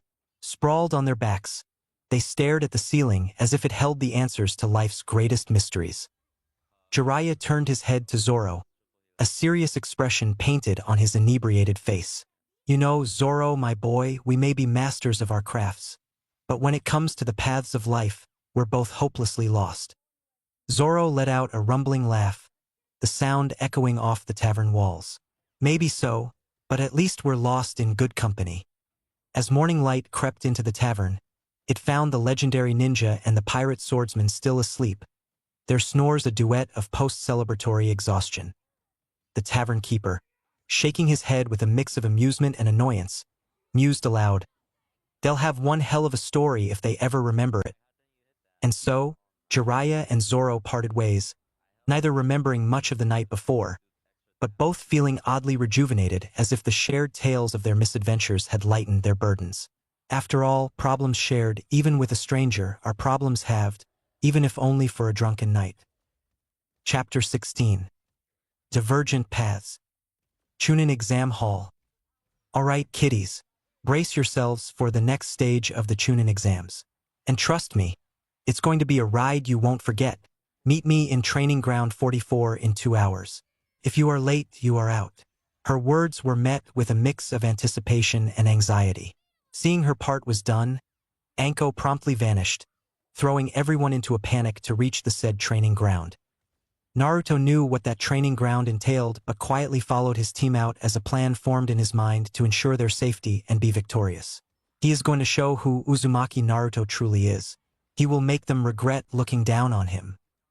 As the final moments of the first stage of the Chunin exams wound down, the tension that had filled the room like a thick fog began to dissipate. Anko's ominous warning still echoed in the ears of the young shinobi as they processed the reality of what lay ahead. The examination room, once filled with an almost unbearable pressure, now buzzed with a different energy. Teams gathered their belongings, their faces a mix of determination, anxiety, and in some cases, relief. The instructions were clear. They were to head to Training Ground 44, infamously known as the Forest of Death, and they have 2 hours. Some teams, like Naruto's Team 7, lingered for a moment. Naruto's intention to plan is clear as day to his team. Seeing Team 7, other rookie teams waited for other teams to disperse. Finding Naruto to the side, Haku walked to the blonde with a confident smile. "Glad to see you made it, Naruto-kun," she said as she approached the blonde. Naruto's face brightened seeing Haku with a small smile. "Likewise, Haku. I can imagine Zabuza bitching his ass out if you failed for an inferior killing intent." That made Haku chuckle, imagining it happening. Haku's teammates reached her, waiting for her to complete. Noticing their tense looks, Haku bid her farewell. "Hope to see you in the finals, Naruto-kun. Be careful in the next stage," she said, and with a shake hand, she left with her team. Naruto can see their wary look. From his peripherals, he also saw the Kumo team glancing at him in interest before a busta lime-haired girl led them out. "She certainly got the spunk," Naruto mused. Sensing someone approach, he turned to the red-haired kid. The makeup boy and the sandy blonde girl from Suna approached him. The red-haired boy stood a few feet away, his gaze fixed on Naruto in a silent challenge, which Naruto met without flinching. "I hate to see you dead before I get to fight you," the redhead stated coldly before turning away. The boy with makeup looked down on Naruto with disdain. Though the most interesting one is the girl. She, on closer observation, looked good and a bit mature compared to the kunoichi Naruto saw till now. She gave him an unreadable look as if he is a mystery. "What?" Naruto asked directly. Noticing he was talking to her, she straightened up, her curiosity shifting to a confrontational glare. "You can't bend me," she declared in a challenging tone. Naruto was perplexed by that. His expression shifted from neutral to confused, trying to decipher her meaning.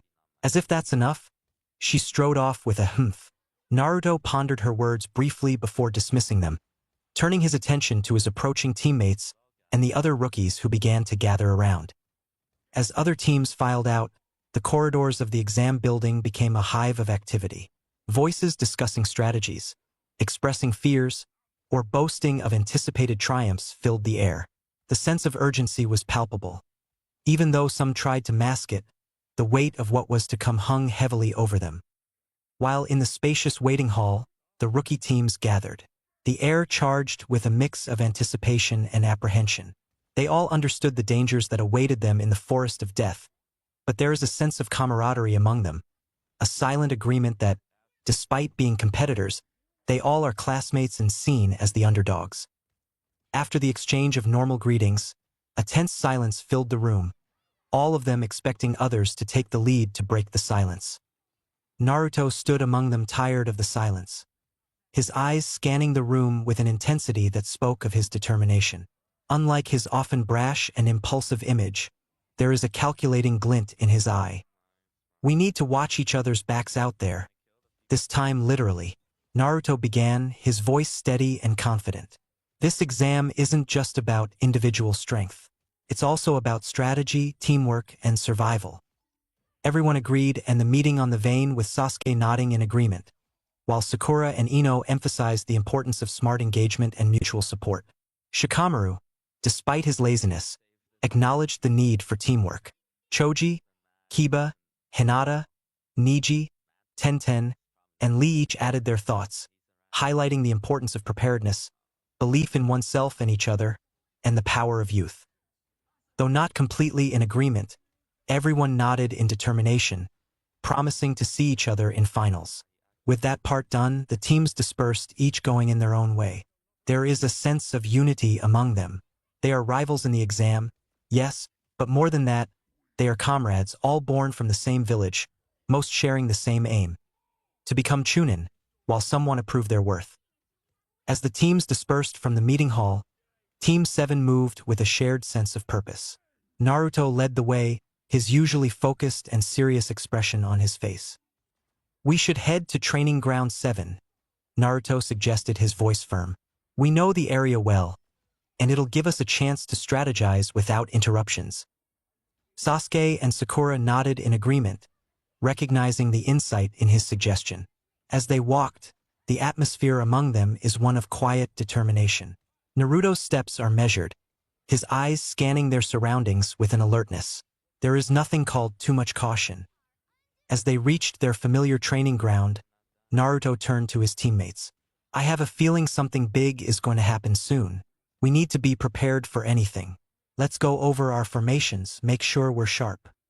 Sakura pulled out a scroll, jotting down notes as they discussed various strategies. Naruto's insights are sharp, and his suggestions are innovative yet practical. He proposed several formations, each designed to maximize their individual strengths while covering their weaknesses. Sasuke silently observed the blonde and felt his respect for him go up a notch. It's more akin to admiration than just respect. "Naruto," he started, his tone betraying a hint of curiosity. "Teach me the shadow clone jutsu. Could be useful." Naruto raised an eyebrow indicative of his thoughtful consideration as he poked Sasuke, a subtle way to gauge his chakra levels the blonde recently learned. After a brief assessment, he nodded approvingly. "Yeah, you've got enough chakra to handle making 3 clones, but don't push it. Stick to 2 at most for now," he advised, his voice carrying the weight of experience. Sasuke listened intently as Naruto explained the mechanics behind the shadow clone jutsu: the hand signs, the chakra control, the mental focus required. It is a complex technique, one that Naruto has mastered out of necessity and sheer determination. "Remember, this jutsu is more than just creating copies. Each clone has a piece of you, your chakra, your thoughts. When they dispel..." Naruto stopped himself. Seeing this as a good opportunity to prank, he smiled at the Uchiha.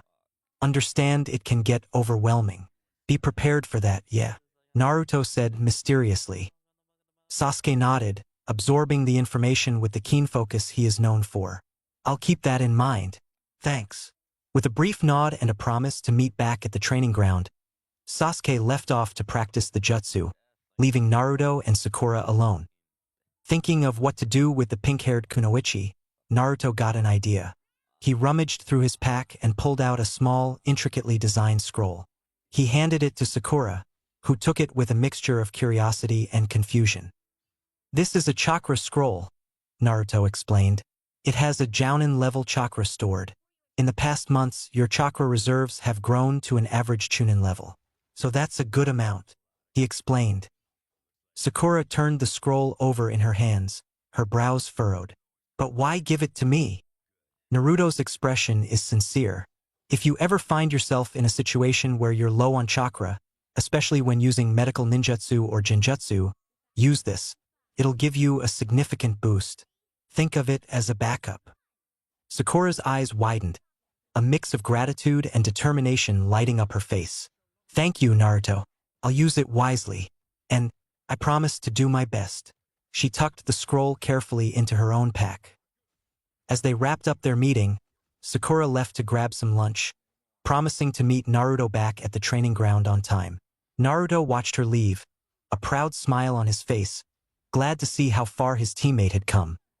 He turned to the sun to check the time, and seeing the celestial body straight above his head, he deduced it's noon. He got 1 more hour. Though he can do many things, his expression changed to one of mild annoyance. He can sense the presence of others, the distinct, albeit faint, chakra signatures of root Umbu. How does he know they are from root, you ask? He can sense chakra using the wind, and the same wind gives him a good enough mental image. One just needs to see their mask to say who they are, and the any on them is as clear as day for the blonde. They are 3 in total. A full Umbu squad. It isn't the first time he felt them trailing him. Dumb moron. He didn't learn his lesson. Naruto clicked his tongue. He couldn't help but grin, thinking, time for a little surprise. With a burst of speed, he leapt towards the concealed location where one of the Umbu was lurking. Just as the Umbu was about to react, bewildered by the blonde's lightning-fast maneuver, he vanished into a puff of smoke. The sudden disappearance sent the Umbu operatives into a frenzy. They knew they couldn't afford to lose him. Danzo-sama's wrath is not something they wish to face. However mindless they are, it is then that a realization struck them. His destination is the forest of death. With a silent agreement, they made their way there, determined to lie in wait. Uzumaki Estate. In the secluded expanse of the Uzumaki Estate, just outside Konoha, Naruto stood in deep concentration. Before him lay a series of marked kunai, arranged in a specific pattern, each a beacon for his ambitious attempt at using the Hiraishin technique, a jutsu his father was famed for. This is his first real attempt at teleportation using the technique with kunai, a feat that demanded precision and immense control of chakra. Just as he is about to initiate the jutsu, a sudden influx of memories and sensations flooded into him, the experiences of his recently dispelled clone. He paused, closing his eyes to process the information. The memories cascaded through his mind. The tension-filled atmosphere of the Chunin exam's first stage, the strategies discussed with his teammates, teaching Sasuke the shadow clone jutsu, the moment he handed Sakura the chakra scroll, and finally, the subtle but unmistakable presence of root Umbu tailing him. With each memory, Naruto's understanding of the day's events deepened. He reflected on the significant progress his team has made in just few months and the ever-looming specter of Danzo's root operatives. It is a lot to take in, but Naruto did it like a pro, going through everything in a few seconds in real time. The more he used shadow clones, the faster he could process all the memories of the clones. Opening his eyes, Naruto's resolve hardened. The surveillance by root could mean several things, none of them particularly reassuring. It's been some time since the original was last with his team. His recent days had been a whirlwind of activity, a testament to his growth. Since his last mission in Suna, Naruto threw himself to further his training, as he didn't want to solely depend on wind as his main tool. He started to improve his bond with Mayuri. She had become a crucial part of his routine. The sessions were grueling, pushing him to the limits of his physical and mental endurance. Mayuri is not just a weapon but a legacy, a reminder of the weight of history he carried. Their training focused on fluidity, precision, and integrating his wind and water chakra into his sword techniques, making each strike not just powerful but also versatile. He found Mayuri is more attuned to water than wind, as expected from the Uzumaki clan as they lived on the coast. Adding his water chakra to her felt like uniting with a long-lost partner for Naruto, as if they are understanding each other at a deeper level. The feeling is certainly mutual if the thrums of excitement and joy he felt from her are any indication. She often acts like a spoiled kid, demanding more of his chakra as if having it mean the world to her. Naruto didn't know where the chakra is going, as the seals carved into her are more advanced than any he encountered even for an Uzumaki, and he often wondered as if she is making up for the lonely years she spent in the ruins of Uzushio. As if she is apologizing for not being ready or being at his side in his earlier years, for leaving him alone, and the sentiment touched Naruto. He gently caressed the blade as his water chakra poured into her. One more surprising thing he noted is she doesn't cut him. However much he tries to cut himself, she refuses to cut him. Every time he tried, she refused. With a chuckle, he revised to other things he focusing on, perfecting the Rasen Shuriken, a jutsu Naruto had developed and refined over time based on Rasengan, following his father's words to add elements to Rasengan. He practiced tirelessly, aiming to reduce the chakra consumption, damage it's causing his body, and increase its accuracy. Each throw was a dance of chakra manipulation, a balance between power and control. His Uzumaki vitality proved itself, healing his hand as fast as it got injured. He can confidently say his hand hardened over the past weeks due to the constant damage and healing. And he also managed to create 3 variations of the jutsu, each made of different elements. That's his proudest creation so far after his bond with Mayuri deepened and the sword responding to his calls to unleash devastation. Next is his dive into Hayaton, ice style. He experimented with different forms, from defensive barriers to razor-sharp projectiles, each new creation a step forward in his mastery of this rare ability. But it was the Hiration technique that demanded most of his attention. The jutsu was complex, involving not just speed but the instantaneous calculation of distance and trajectory. Naruto's natural talent for improvisation played a key role in adapting the technique to his unique fighting style. The thought of surprising his opponents and spooking them like the Kiroi Senko tickled Naruto in the right spots, and he pushed through all the obstacles that came in the way. Not to brag, but he also added the sealing formula he found on Yuzushio Labyrinth to the estate, making it his teleportable house with high Kaga-level chakra. Naruto didn't try it, obviously. It's foolish to even try it just outside the village. Amidst his rigorous training schedule, Naruto also visited Nami, his new territory. Following the formation of the council, he began training the youth in shinobi arts and sent 1 team to the Chunin exams, and the clones saw them pass the first stage. There are barely 20 people who are able and willing to follow him, and the 3 he sent here are the best. He didn't send them to advertise as a shinobi village. He wanted to let the world know even carpenters can be strong under the right guidance, and as he is already famous as the chairman of Nami Shipping and Construction, he just wanted to show the world he got good people as well. He also managed to push the nation out of hunger and poverty as well, with average citizens making as much as an average genin, and that's a lot for civilian folk.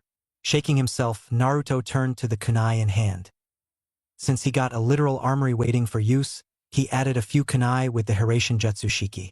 He sighed in exhaustion. His adaptation of the Hiration is a unique twist on his father's legendary usage and the Nidame's Jutsu. Unlike Namikaze's Minato, who could pinpoint his teleportation to specially marked kunai, Naruto required something more substantial as a beacon for his version of the technique, specifically his shadow clones. He blamed it on his ultra-large chakra reserves. He had to turn the scroll of seals upside down to find that, as he was stuck when it came to the right beacon. Senju Tobarama is definitely a wild man with weird taste in jutsu, as the jutsu he made got darker as he aged. There is one that can suck chakra out of enemies as painfully as it could, and another that can defile graves and bring back the dead as a slave, as if to torment them even more. Naruto looked around tiredly. Since becoming the Uzukage, his chakra isn't under his control. However many blood and shadow clones he made, it felt like he still has so much more to spare. Though his other techniques compensated for that, especially his version of Hiration and Mayuri. Seeing the problem, Naruto made all his clones carry the Hiration Jutsu Shiki in their pouches to give someone if need be, which allowed Naruto to instantly teleport to their location for the most part. This modification of the jutsu is both a testament to Naruto's innovative spirit and an acknowledgement of the limitations he faced in mastering the original technique. As Naruto stood beside his clone thinking, the clone looked at him expectantly. It is one of the many advantages of his shadow clones. They were extensions of himself, sharing his thoughts and intentions up to the moment of their creation. "What's the plan, boss?" the clone asked, already knowing the original Naruto would have a strategy in mind. Naruto took a moment to survey the area, his mind racing through various scenarios as he looked at his clones. His gut is telling him sending clones won't suffice for the second stage of the exams. Not to mention that Mummy Danzo's route. "I'll handle this one," he finally said, his voice strong. "You guys keep up with the training. We can't afford to lose any time." The clones nodded, a mirror image of Naruto's resolve, and turned back to their duty, leaving the original to prepare for what lay ahead. Naruto knew he needed to be fully equipped for the task. He returned to his estate, moving with purpose. In the armory, he carefully stocked his ninja pouch with kunai and shuriken, each weapon meticulously placed for easy access. Unlike his father, who relied heavily on kunai, especially those marked for the Hiration, Naruto had always preferred a more varied arsenal. It is a habit born from his unpredictable combat style, one that adapted to the situation at hand. Next, he turned his attention to Mayuri. Normally, he would seal Mayuri into a scroll for convenience, but today, he felt the need to have her at his side. ready for immediate use.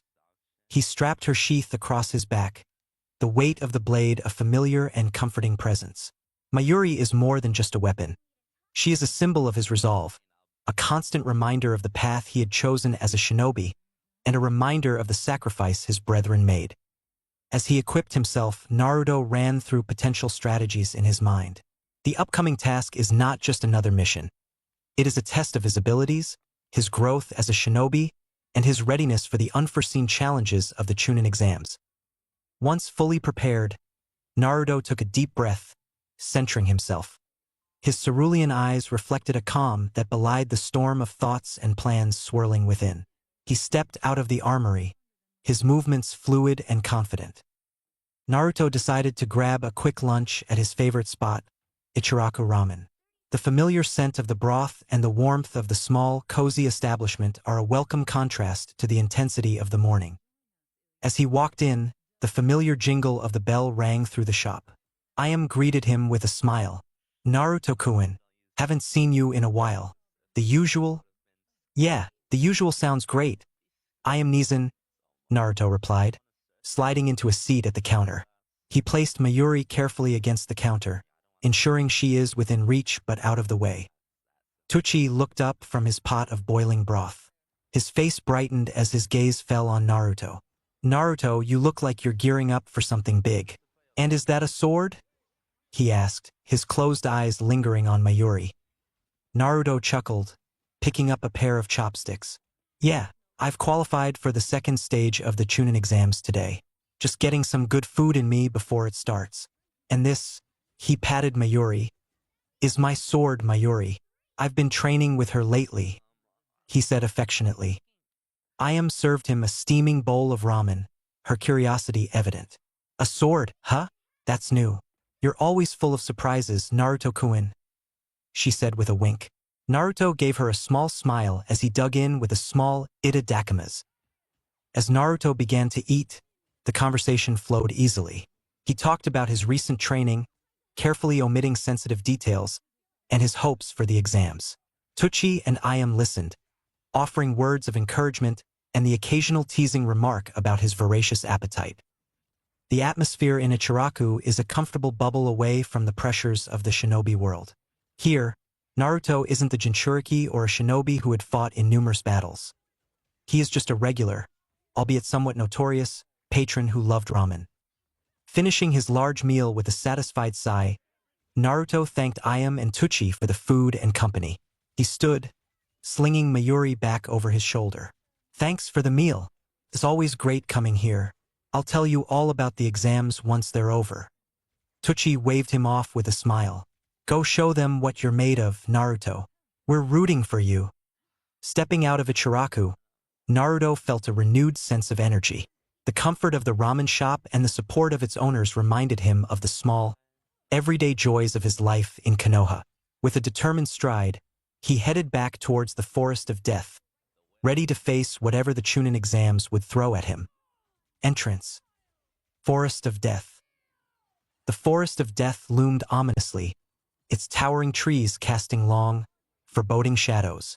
The air is thick with tension as the genin teams gathered at the entrance, the quiet only broken by occasional whispers and the rustling of leaves. Anko, leaning casually against a tree, began counting the teams as they arrived. Her eyes darted from one team to the next, tallying them up.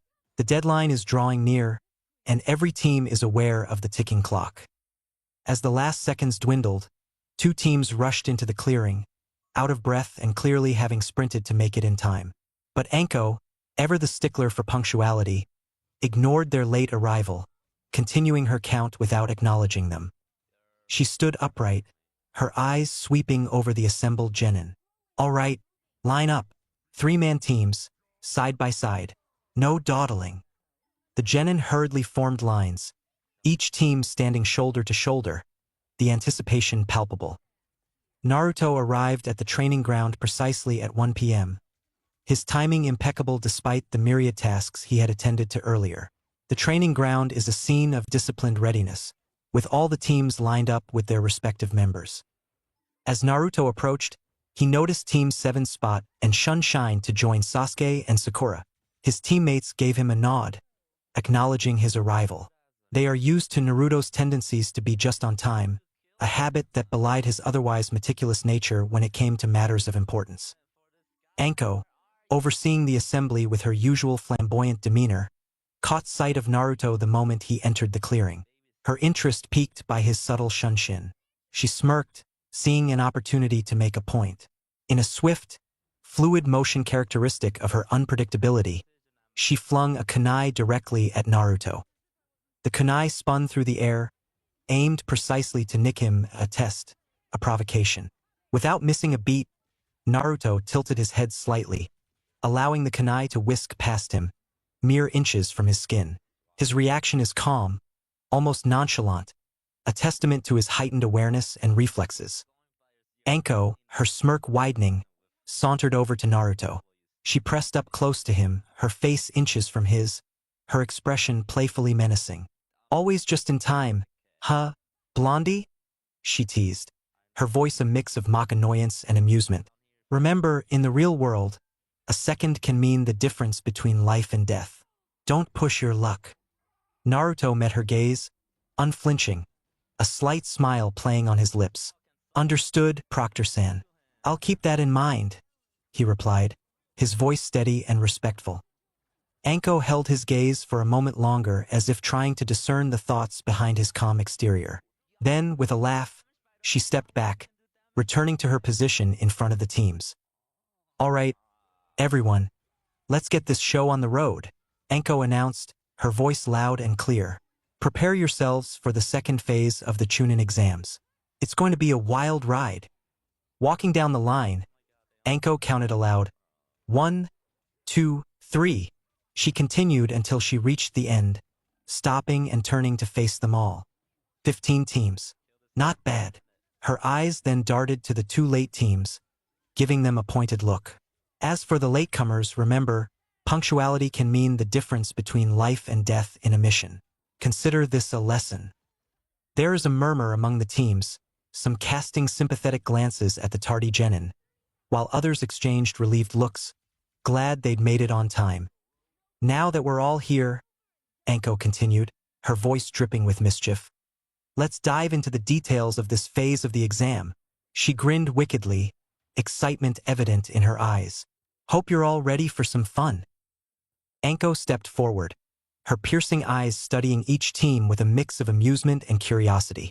Now, pay close attention, kiddos, because I'm only going to explain this once. She drew a scroll from her belt, unfurling it to reveal a map of the Forest of Death. Her gaze swept over the young shinobi, each bristling with a mix of nervous energy and determination. The next stage is the Forest of Death, she continued, her tone taking on a more serious edge. It's a survival test, and I mean survival in the most literal sense. This is your playground for the next 3 days. She pointed to the large tower depicted in the center of the map. Your primary objective is to reach this tower within the given time frame. She then held up 2 types of scrolls, one with a sun emblem and the other with a moon. Each team will be given one of these scrolls. Your secondary objective is to obtain the other scroll, which means you'll need to either negotiate or fight other teams for it. But remember, you can't enter the tower unless you have both. The tension among the genin grew. This wouldn't be an easy task. Now, here's the twist, Anko continued, a mischievous glint in her eye. Within the forest, there's let's call it a shortcut. Pass that particular obstacle and you'll find yourself right at the tower. But trust me, it's not as simple as it sounds. Whispers erupted among the teams, speculations about what this obstacle might be. As Anko is about to continue, a rustling sound caught her attention. Out of the corner of her eye, she spotted a Kusa genin trying to stealthily approach, trying to distract Anko from her joining the line of genin. Without a moment's hesitation, Anko threw a kunai in the intruder's direction. The kunai whizzed through the air, embedding itself in a tree trunk just inches from the genin's face, effectively halting her advance. Anko didn't miss a beat. Next time, try not to interrupt. She smirked, clearly unfazed by the sudden attempt. The Kusa genin gulped, clearly understanding the warning, and joined the lines, making all the 18 teams that passed the first stage. A hush fell over the group. Everyone took in the audacity of the genin while some thought of the scary forest in front of them. After all, it had a reputation that preceded it, a vast, dangerous area where the line between a training exercise and real combat blurred dangerously. In this stage, anything goes. You'll be fighting for your lives out there, facing not just each other but whatever else calls the forest home in addition to the little surprises we have in store. And trust me, they're not all friendly. Anko held up a stack of papers, each one a waiver. Before you get your scroll and enter the forest, you and your team need to sign one of these. It's a no-objection waiver stating that Konoha is not responsible for what happens to you there.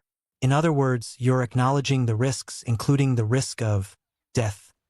Many winced at that. Murmurs and uneasy glances rippled through the teams.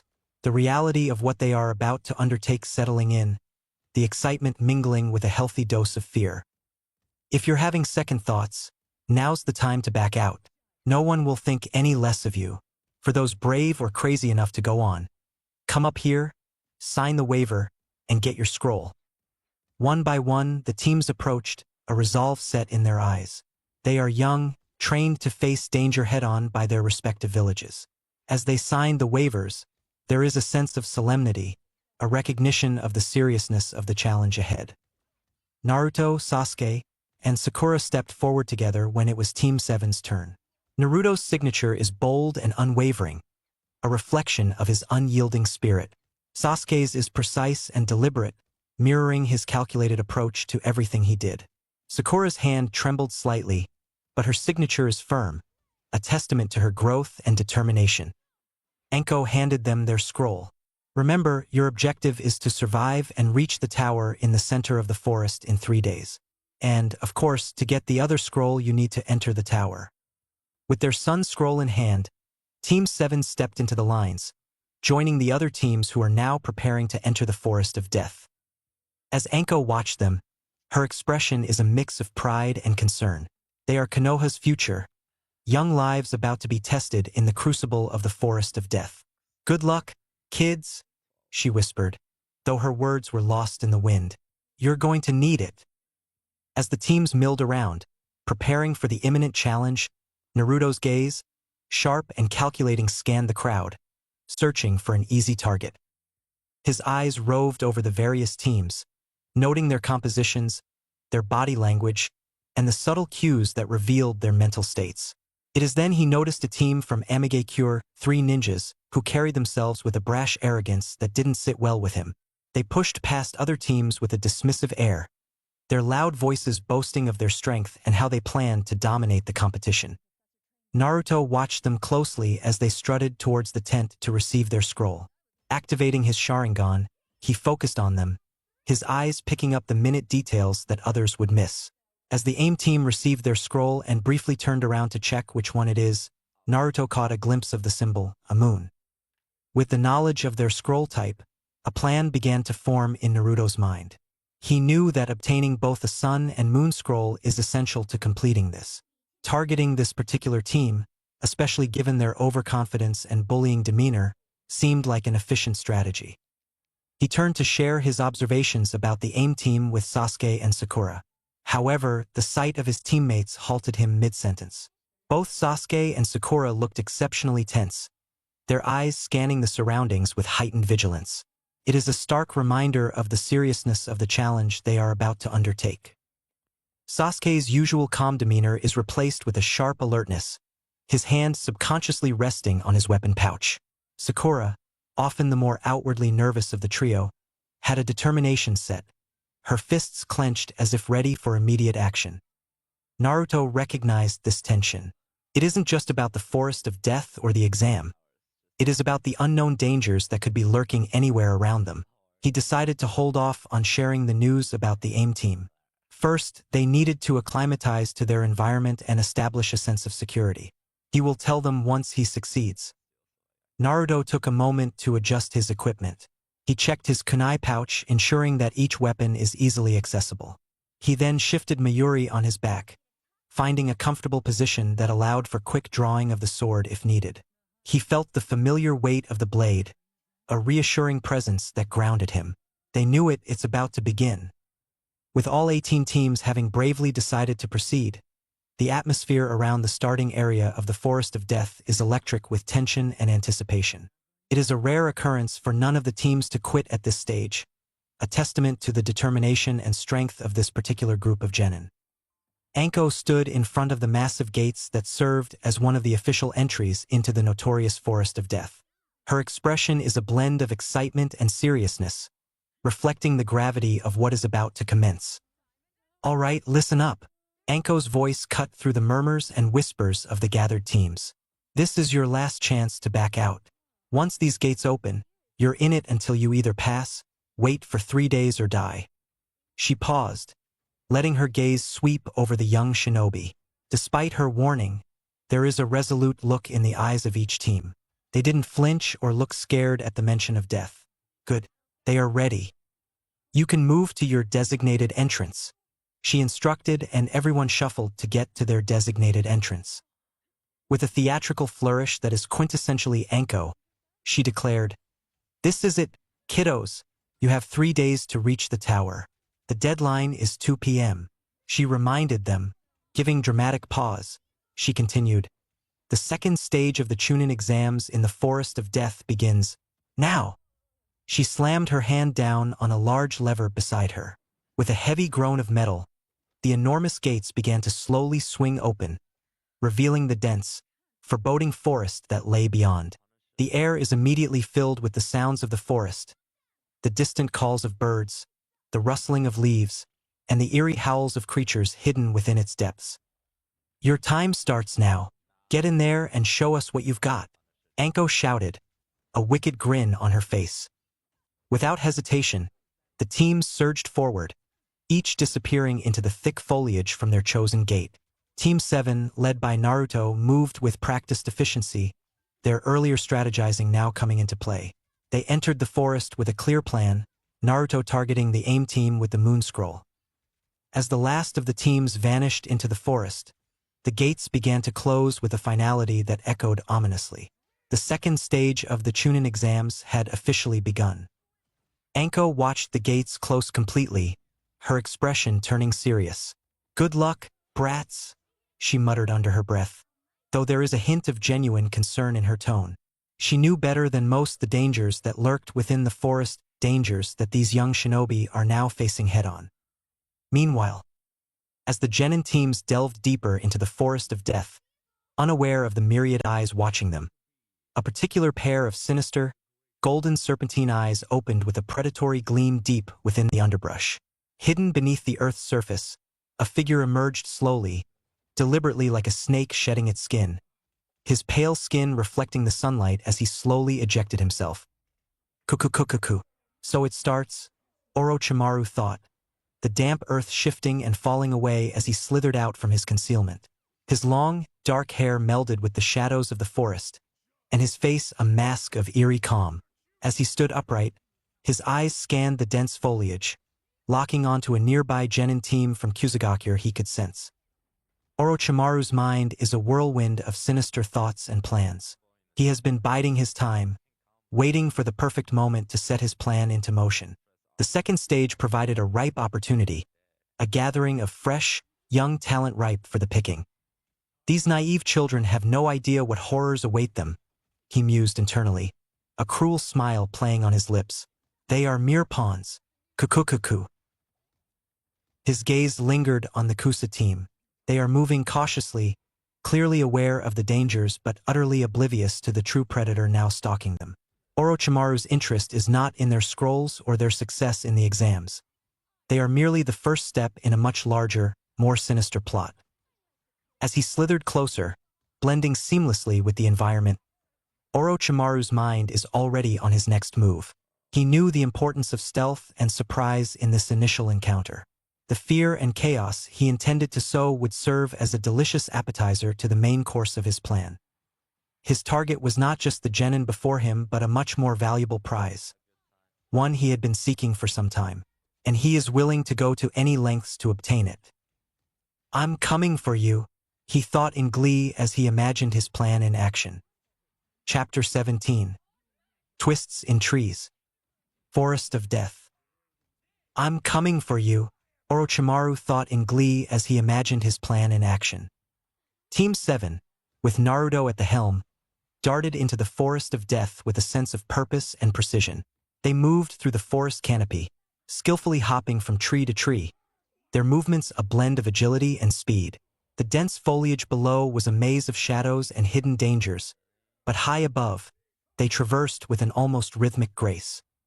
20 minutes into their journey, they were well away from other teams and found a relatively safe clearing on a sturdy branch. It was time to pause and reassess their strategy. The forest is deceptive. It's quite a harbinger of the unseen threats that lay in wait. They estimate they are at least 2 kilometers in, and from their estimation of the map, they realize the forest is 10 kilometers in all directions with very thick foliage. As Sasuke and Sakura caught their breath, Naruto surveyed their surroundings. He is acutely aware of the importance of his next move. The AIM team with the Moon Scroll is his target, but approaching them required careful planning. "We should make camp here for now," Naruto suggested, not wanting to give more time to his targets to escape. "Agreed, and we should set up traps," Sasuke suggested, his eyes scanning the dense undergrowth below with his Sharingan. "Force any opponents into a position where we have the advantage." Sakura nodded, adding, "And we need to be mindful of other things. This forest is full of them, all vying for the same thing." Naruto listened to his teammates, his mind already formulating a plan. "Right, we'll set up traps and use them to our advantage. I'll scout ahead and locate if there are any teams around. We'll regroup here in an hour." Without waiting for a response, Naruto left them. With a nick of a finger, he made a blood clone, and knowing its orders, the blood clone gave the original a nod and started to scout the area. The switch went unnoticed by Sasuke or Sakura. To them, Naruto is still there, scouting the area. They didn't even question why he needed to go instead of sending a shadow clone which only favored the blonde. The real Naruto moved with even greater stealth. He knew where the AIM team was thanks to his clone. As he moved to them, his Sharingan scanned the area, picking up on the slightest movements and chakra signatures, scanning for ambushes or animals. Naruto's journey took him deeper into the forest, away from the path they had traveled to the northwest. He moved with a single-minded focus, his every sense tuned to the task at hand. The AIM team is there, and he is going to find them. Meanwhile, back at the clearing, Sasuke and Sakura, unaware of the switch, began setting up traps and formulating their part of the plan, trusting that Naruto would successfully scout their surroundings. The team worked seamlessly, each member playing their part in a strategy that would help them succeed. As Naruto approached the AIM team's last known location, he could hear voices. Hiding behind a thick brush and suppressing his chakra, Naruto peered through the leaves. The AIM team is a few meters away, their arrogance still evident in their casual demeanor as they moved through the forest. They are discussing their strategy loudly, confident in their abilities, unaware of the danger lurking just out of sight. "We just need to find a team with a sun scroll," the leader was saying, a smirk on his lanky face. "With our skills, it'll be a piece of cake." One of his teammates, a kunoichi with a sharp look in her eyes, nodded in agreement. "Yeah, and if we run into any trouble, we'll just crush them. We're the strongest team here, after all." She laughed boisterously. Naruto pulled out Mayuri, intending to give her more battle experience. Their overconfidence would be their downfall. He will make sure of that. However much stronger he had become, he is not arrogant. And so he waited for the right moment to strike, to catch them off guard and secure the moon scroll they possessed. Slowly, he withdrew from his hiding spot, circling to approach them from a different angle. He needs to isolate them, separate them if possible, to reduce their strength in numbers. Though he can easily bridge that. His mind raced through different scenarios, planning each step. As he moved, he kept a close watch on the AIM team, waiting for the perfect opportunity. His experience had taught him the value of patience in situations like these. A hasty move could jeopardize his plan and send them on high alert. Finally, the moment came. The AIM team paused in a small clearing, seemingly to check their map. This is his chance. Silently, Naruto readied himself, his chakra focused and his senses alert. In a swift, fluid motion, he burst from his cover, charging towards the unsuspecting team with Mayuri drawn and a well-planned strategy in mind. His surprise worked as he caught the third member off guard, and with a backhand with Mayuri, he sent the large man hurling out of the clearing, his size breaking some trees due to the force. The others, caught by surprise, barely had time to react as Naruto closed the distance, ready to engage them in battle and claim the scroll they carried. The quiet of the forest is shattered by the sudden clash of battle, with kunais sparking against Naruto's Mayuri.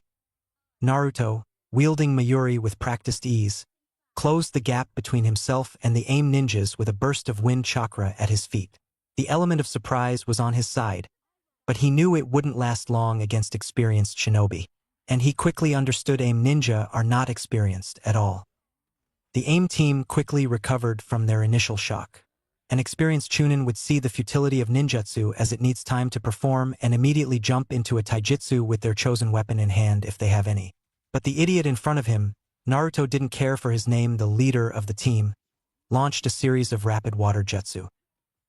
Suetun, Gekiro no Jutsu, water style, raging waves, he shouted, sending a torrent of water towards Naruto.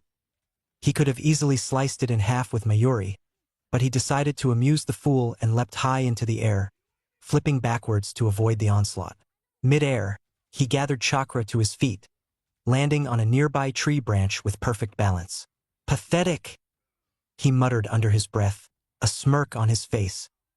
The kunoichi of the team is quick to join the fray, hurling shuriken with pinpoint accuracy. Don't get cocky, Konoha trash, she hissed. Naruto deflected the shuriken with swift strikes of Mayuri, each motion fluid and precise, breaking the shuriken on contact. He then countered, launching a barrage of shuriken of his own, each one infused with wind chakra for added lethality. Though she attempted to block and dodge them, some managed to graze her, giving her shallow cuts. The third member of the AIM team, a burly man with a scowl as he walked back into the clearing, charged forward, attempting to engage Naruto in close combat.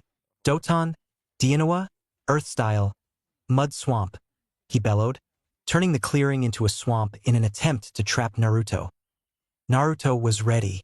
He channeled chakra into Mayuri, the blade glowing with fierce chakra. He taunted, "Do you think it's cool?" "Nope." Lazily, with a swing, he unleashed a wave of chakra from Mayuri, slicing through the swamp with ease. The AIM ninjas were momentarily stunned by the display of power, but they quickly regained their composure. The battle resumed, a chaotic dance of jutsu and movement. Naruto's agility and speed were on full display as he weaved through their attacks, looking for an opening. As if noticing their flaw just then, the AIM team shifted their tactics, attempting to overwhelm Naruto with a variety of jutsu. The leader, quickly recovering from his initial setback, initiated a coordinated attack with his teammates. Futon, Rapusho, Wind Style, Gale Palm, the kunoichi shouted, sending a slicing wind towards Naruto. At the same time, the burly ninja launched an earth-style jutsu, causing spikes of rock to erupt from the ground, aiming to trap Naruto between the two attacks. Naruto didn't bother using any jutsu. As soon as the gust of wind reached him, it dissipated as if sliced by invisible blades, and his floating in the air made the earth spikes useless on the ground. Unable to maintain, the third will disperse the jutsu, slouched in exhaustion. For anyone that's not Naruto, throwing around C and B rank jutsu is not a sport and is quite chakra taxing. The leader, thinking himself to be strong, attacked Naruto from his back with clawed gauntlets. Reacting with lightning-fast reflexes, Naruto deftly dodged the swipe, feeling the rush of air as the claws missed him by a large margin. One of the perks of having wind armor always running around you is the instant burst of speed it grants you. The AIM leader pressed the attack, each strike aimed with intent to kill. He moved with a brute strength that was formidable, but Naruto's agility and taijutsu skills allowed him to dance around the attacks with ease. The battle quickly escalated into a display of high-level taijutsu. Naruto countered the idiot's raw power with swift and precise movements, his body weaving through the barrage of strikes like water flowing around rocks. He is a blur of motion, his movements a testament to the countless hours of training and combat experience he had accumulated. The other members of the AIM team soon joined the fray, attempting to flank Naruto and catch him off guard. One launched a series of kunai, each one laced with chakra for added lethality. The kunoichi moved in with a series of quick jabs, her fists wrapped in chakra-enhanced bandages. Naruto, however, is not outmaneuvered. He parried the kunai with shuriken, sending them clattering away. Against the kunoichi, he let his wind armor do the talking. It managed to keep her at bay while the blonde still dodged the leader's relentless assault. The forest around them became a stage for their battle, the sound of their combat echoing through the trees. But despite the AIM team's efforts, Naruto is clearly in control. He moved with a fluid grace and precision that made the battle almost seem like a choreographed dance. There are no words. They aren't needed really. The AIM team thought themselves as high and mighty are getting a good taste of what high and mighty feels like. They can feel their exhaustion creeping up, and the biggest of them all fell in exhaustion. They are not used to continued battles and using all their skills in such short periods, damn it. Feeling a sense of boredom creeping in and recognizing that this fight is becoming taxing on his opponents, Naruto decided it is time to end it. With a burst of speed, he intensified his attacks, his strikes becoming a whirlwind of motion. He delivered a series of rapid, precise blows to the AIM leader, targeting his gauntlet and tearing it apart with a little chakra to Mayuri and blocking his key pressure points to incapacitate him without causing serious injury. The leader crumbled to the ground, unable to continue. Turning his attention to the remaining two team members, though one was already out, Naruto unleashed a swift combination of punches and kicks, each one landing with pinpoint accuracy on the kunoichi. In moments, the girl too was incapacitated, lying on the forest floor, groaning in defeat but alive. Naruto stood over the subdued AIM team, barely breaking any sweat, Mayuri resting on his shoulder. "I want your moon scroll," he said, his tone firm but not unkind. The AIM leader, struggling to get up, scowled. This is not what they wanted. What he wanted. He knew he was supposed to do great things. Pain-sama said so. But being defeated by their worst enemy is not something he dreamed of. He wanted to fight even now, but the Konoha trash closed some of his pressure points, and the less he talked about his gauntlet, the better. It's a gift too. Damn it. Here, he said, begrudgingly handing over the scroll. The leader grimaced, a mix of loathing, respect, and frustration evident in his expression. "We didn't have time to make a fake. You earned it. Konoha TR Ninja." Naruto accepted the scroll, his eyes scanning the AIM ninjas. They are bruised but not gravely injured, a testament to Naruto's control during the fight.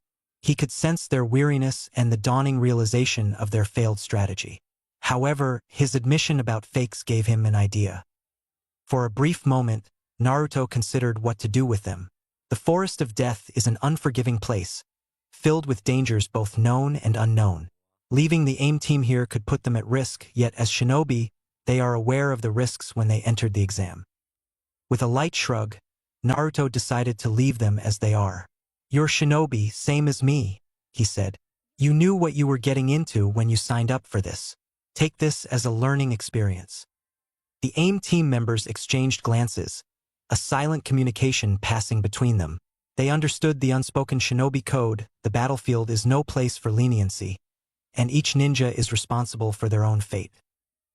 "Next time, we won't be so easy on you even if you ambush us." The AIM leader vowed, a hint of grudging respect in his tone. Naruto nodded, acknowledging their spirit. "I'll look forward to it," he replied with a smirk, turning to leave. Having both the Sun and Moon scrolls, Naruto knew that the next step is to reach the central tower. As per his plan, he made his way to the treetops, a vantage point that would offer both speed and stealth. Before setting off, he created 2 shadow clones, transforming them to look like Sasuke and Sakura. This would ensure that any observers would believe Team 7 is moving together, maintaining the element of surprise. Naruto leaped onto a high branch, surveying the dense expanse of the Forest of Death from the top. The tower is visible in the distance, a lone structure amidst a sea of green. With a deep breath, he launched himself forward, moving from tree to tree with a speed that is almost a blur. His movement is like the wind, swift, silent, and almost invisible. As he traveled, Naruto's keen eyes observed the myriad dangers that the forest housed. Below him, he saw a giant snake slither through the underbrush, its scales glistening in the dappled sunlight that broke through the canopy. In another area, A group of large spiders spun their thick webs, waiting patiently for unsuspecting prey. He also saw a large rock on a ceiling formula. That interested him. The forest is alive with peril, each creature a reminder of why this place was called the Forest of Death. Naruto also noticed other genin teams. Some are engaged in combat, their jutsu lighting up the forest with flashes of color and power. Others are stealthily navigating, trying to avoid confrontations. Naruto kept a careful distance, avoiding any unnecessary encounters. His focus is clear: reach the tower as quickly as possible. Despite the dangers, Naruto's progress is uninterrupted. His mastery of wind allowed him to bypass obstacles with ease. He would appear and disappear in the blink of an eye, his movements so fast they are barely perceptible. He ducked under a swooping hawk, sidestepped a falling branch, and vaulted over a chasm, all with fluid grace and precision. As he neared the tower, Naruto increased his pace, aware that time is of the essence. The faster he completes, the earlier he can set on exploring the forest. The central tower, once a distant silhouette, now loomed large and imposing. He could see the balcony, the endpoint of this phase of the exam. With one final burst of speed, Naruto reached the tower in a mere 20 minutes since he obtained the second scroll, a testament to his incredible abilities. He landed softly on the balcony, his clones following him, mirroring his teammates. The balcony is deserted, the large doors to the inside of the tower inviting in. Stepping into the central tower, Naruto entered a spacious room dimly lit by the muted sunlight filtering through the windows. The room is stark and functional, with its stone walls exuding a sense of solemnity. Scattered around are a few pieces of furniture that seem to have been left in haste. Papers are strewn across tables, and several screens displaying maps and charts, all appearing to have been abandoned in a hurry. As Naruto cautiously advanced into the room, his eyes quickly found the figure of the Sandaime Hokage, Sarutobi Hiruzen, sitting calmly amidst the apparent chaos. The Hokage's face is adorned with an amused smile, his eyes reflecting a mix of surprise and admiration seeing Naruto. Hiruzen's voice broke the silence. "Impressive, Naruto-kun. I didn't expect anyone to reach the tower so swiftly." His tone is light, yet held an undercurrent of seriousness. Naruto, realizing the gravity of the situation, responded with a mix of respect and his characteristic brashness. "I had to make sure we didn't waste any time, Gigi," Naruto said sheepishly, rubbing the back of his head. However much he tried to call the man Hokage-sama, his childhood affectionate name he gave the old man remained persistent, not leaving him despite his constant effort. Hiruzen chuckled, his gaze shifting to the shadow clones. "And I see you found an inventive way to bring your team with you. Very clever." He paused, surveying the room. "You've arrived so fast, the room was vacated hastily," he answered his unasked question. "But your priority was reaching here, and you've done that remarkably well," he said with a hint of pride. Naruto looked around, taking in the disarray, understanding that this is the main observation room of the exam. He looked around for a clue on using the scrolls he had or giving it to someone. Hiruzen, observing Naruto's readiness to move on, added a piece of information that brought a new light to Naruto's eyes. "You know, Naruto-kun, you've just set a new record. You completed the second stage faster than anyone in 90 minutes, even surpassing the time set by Yondaime, who took 4 hours 34 minutes. He said with mirth at the irony, looking straight at Naruto, as if his teammates didn't matter. At the mention of the Yondaime, a spark of joy and pride flickered in Naruto's eyes. The Yondaime Hokage, his father, had always been an icon for Naruto, a symbol of what had wanted.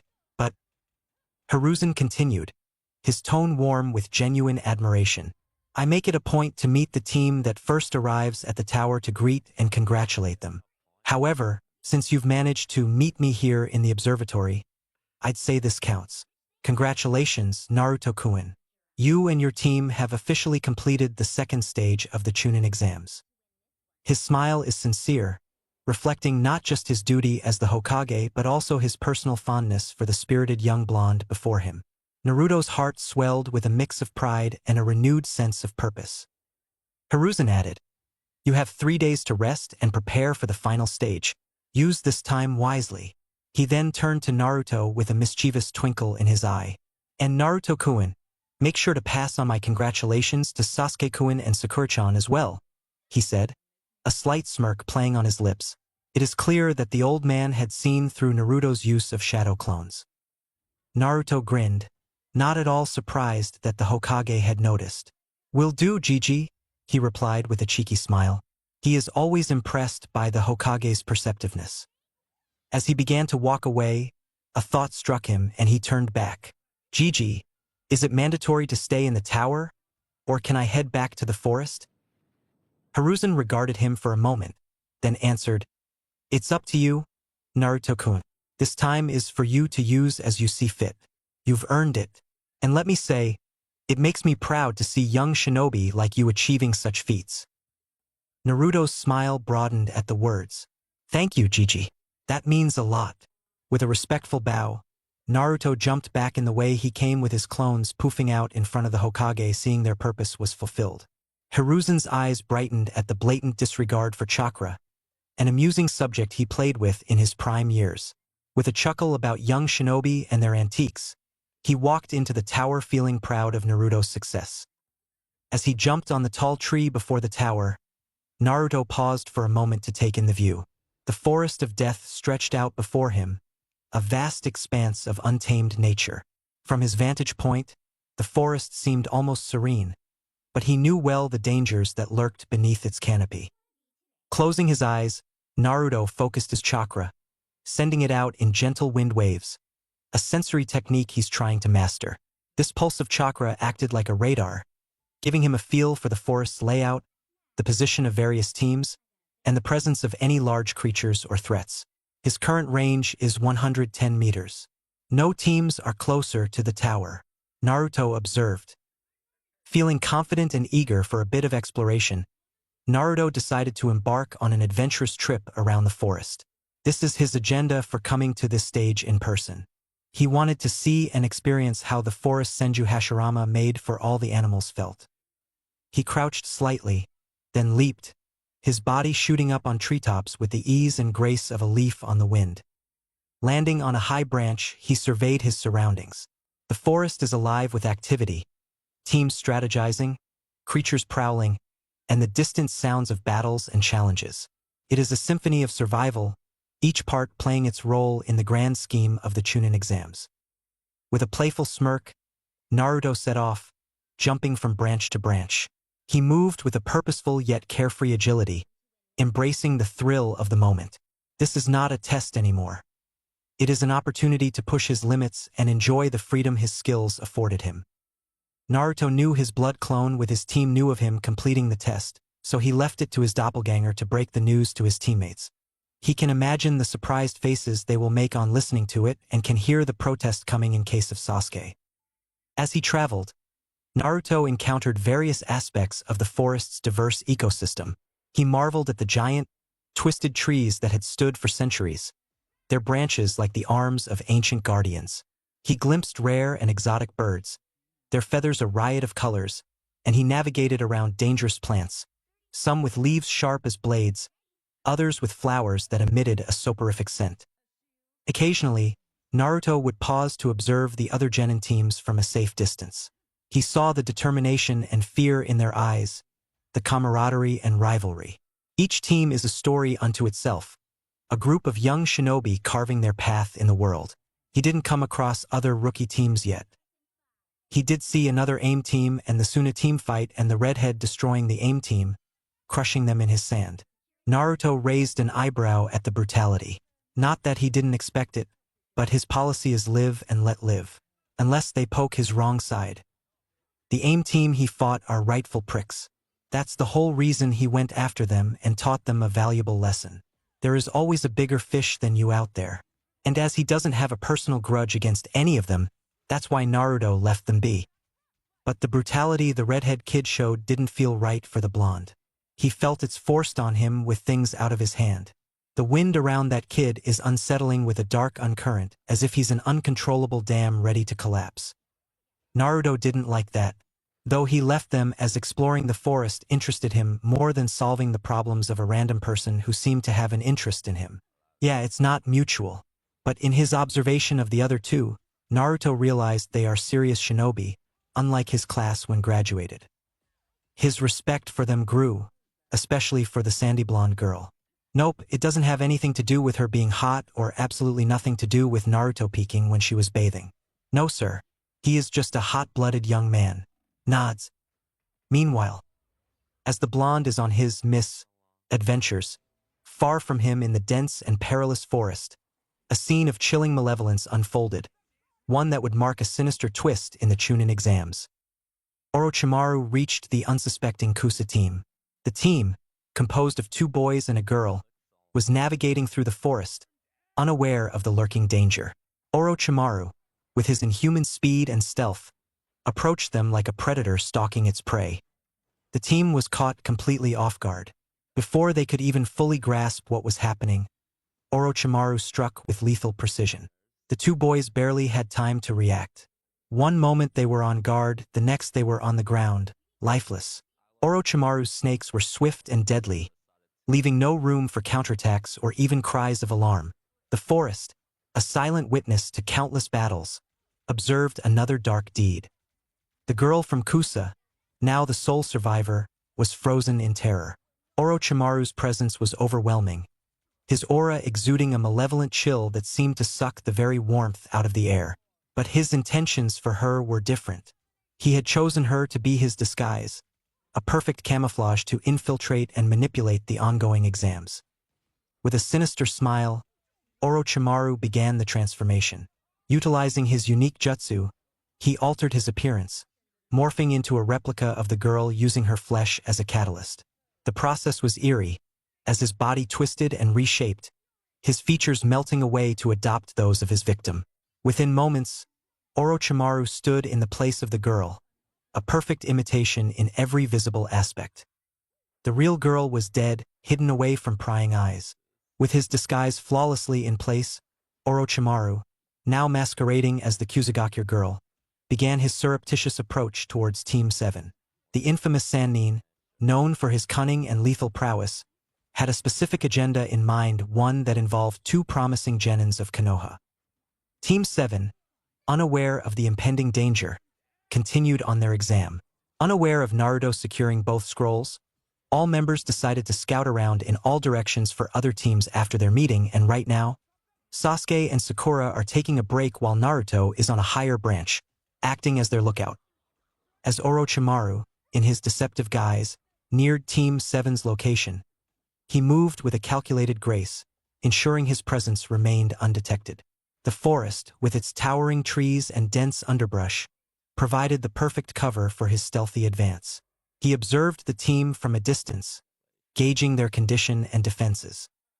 Team 7, settled in a small clearing, had taken necessary precautions. Sasuke positioned himself with a clear view of the surrounding area.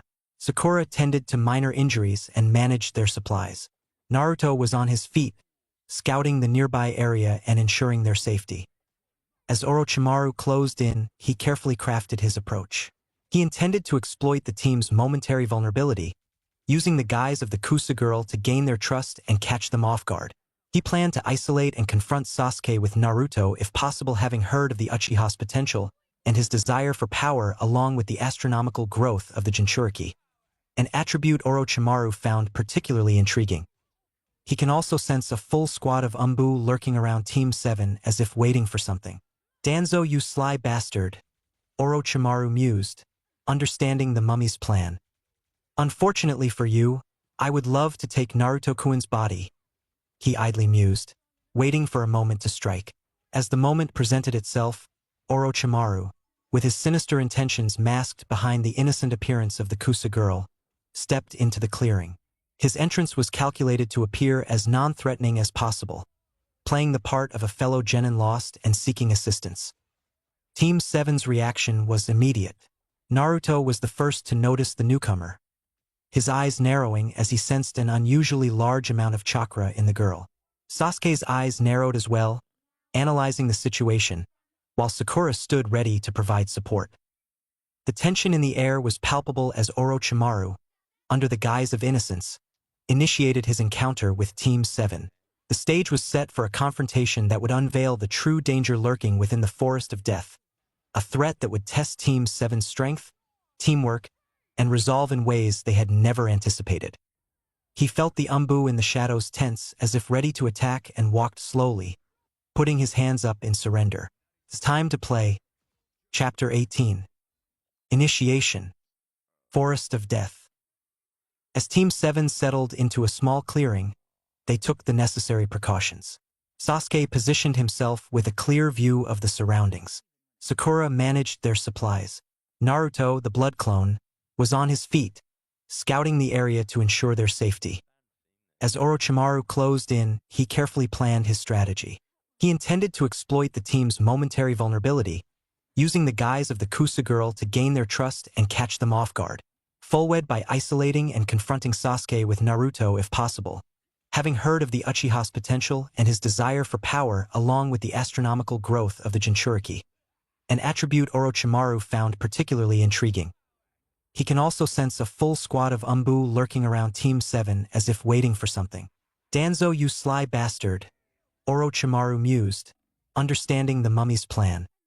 Unfortunately for you, I would love to take Naruto-kun's body, he idly mused, waiting for a moment to strike. As the moment presented itself, Orochimaru, with his sinister intentions masked behind the innocent appearance of the Kusa girl, stepped into the clearing. His entrance was calculated to appear as non-threatening as possible, playing the part of a fellow genin lost and seeking assistance. Team 7's reaction was immediate. Naruto was the first to notice the newcomer, his eyes narrowing as he sensed an unusually large amount of chakra in the girl. Sasuke's onyx eyes narrowed as well, analyzing the situation, while Sakura stood ready to provide support.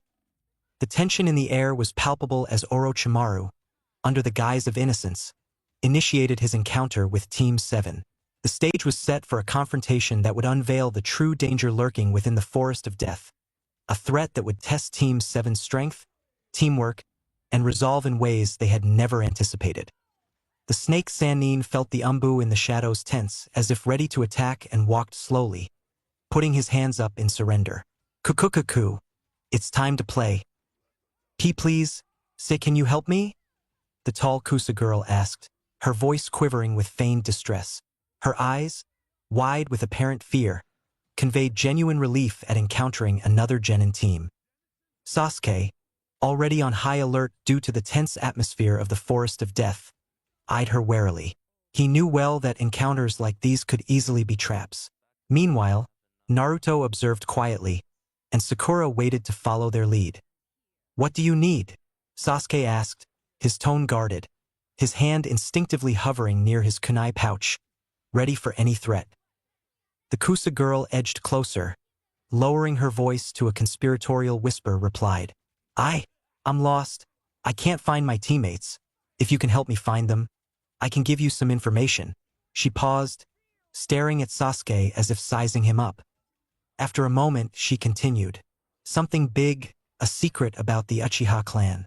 I can share it with you, only if you promise to help me first, she said in a confident tone, self-assured of the information she holds. Her proposition, laden with intrigue, seemed designed to ensnare her target.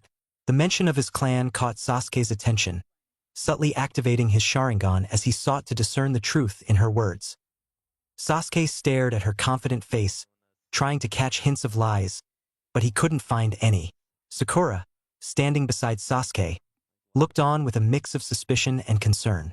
She was aware of the importance of clan secrets, and knew well what happened to the Uchiha clan and what it meant especially to someone like Sasuke.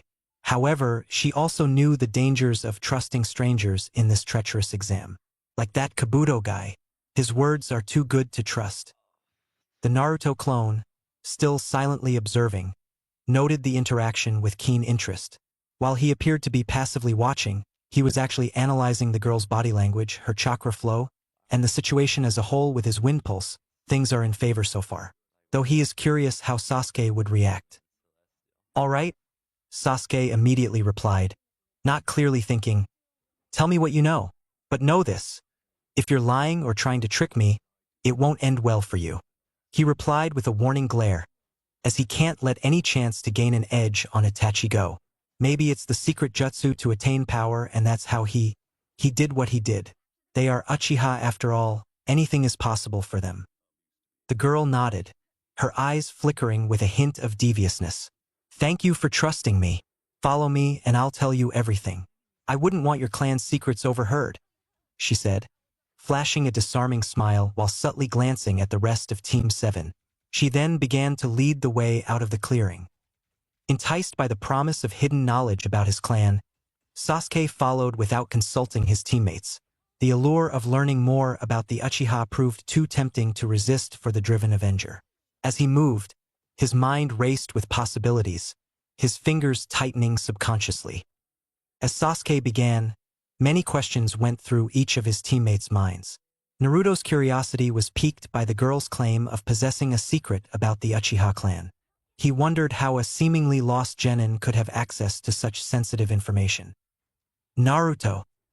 He knew clan secrets were closely guarded, especially by a clan as prestigious and prideful as the Uchiha.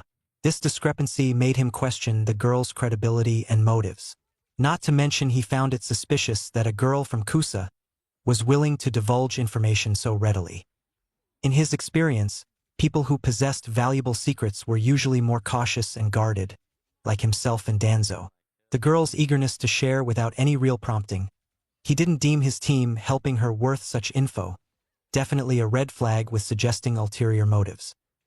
From the moment he first caught sight of her, his instincts told him that this situation was too convenient to be genuine. The timing and location of the encounter, coupled with the girl's sudden appearance, all pointed to a setup. Naruto's experience in the field, however little, had taught him to be wary of such seemingly fortuitous encounters, leading him to suspect a classic bait-and-switch tactic. Finally, he speculated about the girl's true intentions. Is she trying to lure Sasuke / them into an ambush? Or is there a more complex scheme at play? He considered the possibility that she might be a decoy or a distraction, designed to divert their attention from a larger threat. And he prepared himself for a confrontation. He sent a message to the original about the escalating circumstances. Sakura. Though not combat-oriented on the level of Sasuke or Naruto, Sakura is still the top kunoichi of their class, and she was perplexed by Sasuke's immediate willingness to engage with the girl. She knew Sasuke to be cautious and analytical, especially when it came to matters concerning his clan. His quick response seemed out of character, raising questions about his judgment in this high-stakes situation. And looking at the other tall girl, Sakura questioned the girl's intentions, wondering whether she was genuinely lost, or if this was a ploy to manipulate them. The lack of a believable backstory, the lack of concern for her teammates are the concrete evidences that made Sakura wary of the girl's motives, prompting her to consider the potential risks of trusting a stranger in such a dangerous environment. Sakura knew she was not the leader of the team, not even close. That's mostly Naruto. His instincts and insights helped them a lot after their formation. While Sasuke seemed inclined to follow, Sakura is unsure if it is wise. She weighed the risks of leaving the clearing against the potential benefits of gaining valuable information, aware that any wrong move could jeopardize their chances of success. Her protective instincts kicked in, urging her to consider the safety and well-being of her teammates. General POV. Deciding he had enough, Naruto moved. Before Sasuke could get far, Naruto reached out and grabbed Sasuke's shirt, bringing him to an abrupt stop. Naruto's grip is firm, an unspoken command for Sasuke to halt and reassess the situation. Sasuke reacted instinctively, turning sharply with a hiss of annoyance at the blonde. Let go of my shirt. He didn't appreciate being touched or restrained, especially not so abruptly when his clan's secrets are at stake. Feeling the strong tug, Sasuke opened his mouth again to retort the blonde when his eyes met Naruto's. Sasuke found himself unexpectedly silenced by the intensity of Naruto's gaze, despite his initial irritation. The ethereal glow of chakra surrounding Naruto's eyes only added to the profound effect, leaving Sasuke momentarily lost for words. Sakura, witnessing the exchange, stepped forward, trying to intervene. Naruto, what's wrong? Why are you stopping him? She asked, concern lacing her voice. She sensed the tension between the two and hoped to defuse the situation. However, before she could say more, Naruto's attention shifted to the Kusa girl. His eyes, still holding that icy resolve, answering her unasked question. "We don't follow strangers into unknown territory," he stated flatly. "Especially not in the forest of death. We need more proof about your claims." The Kusa girl, observing this interaction, found her interest piqued by the blonde. His assertiveness, his ability to assess the situation, and the obvious command over his teammates made him stand out as more than just another genin. Her eyes, hidden behind a facade of innocence, studied him with a newfound curiosity. Orochimaru couldn't help but feel a surge of admiration, his disguise as an innocent genin momentarily giving way to a more genuine reaction. She let out a giggle, a sound that seemed out of place in the tense atmosphere. Clapping her hands lightly, she looked at Naruto with an expression that mixed intrigue with amusement. "You're quite something, aren't you, Naruto-kun?" she said, her voice laced with a mix of respect and mischief.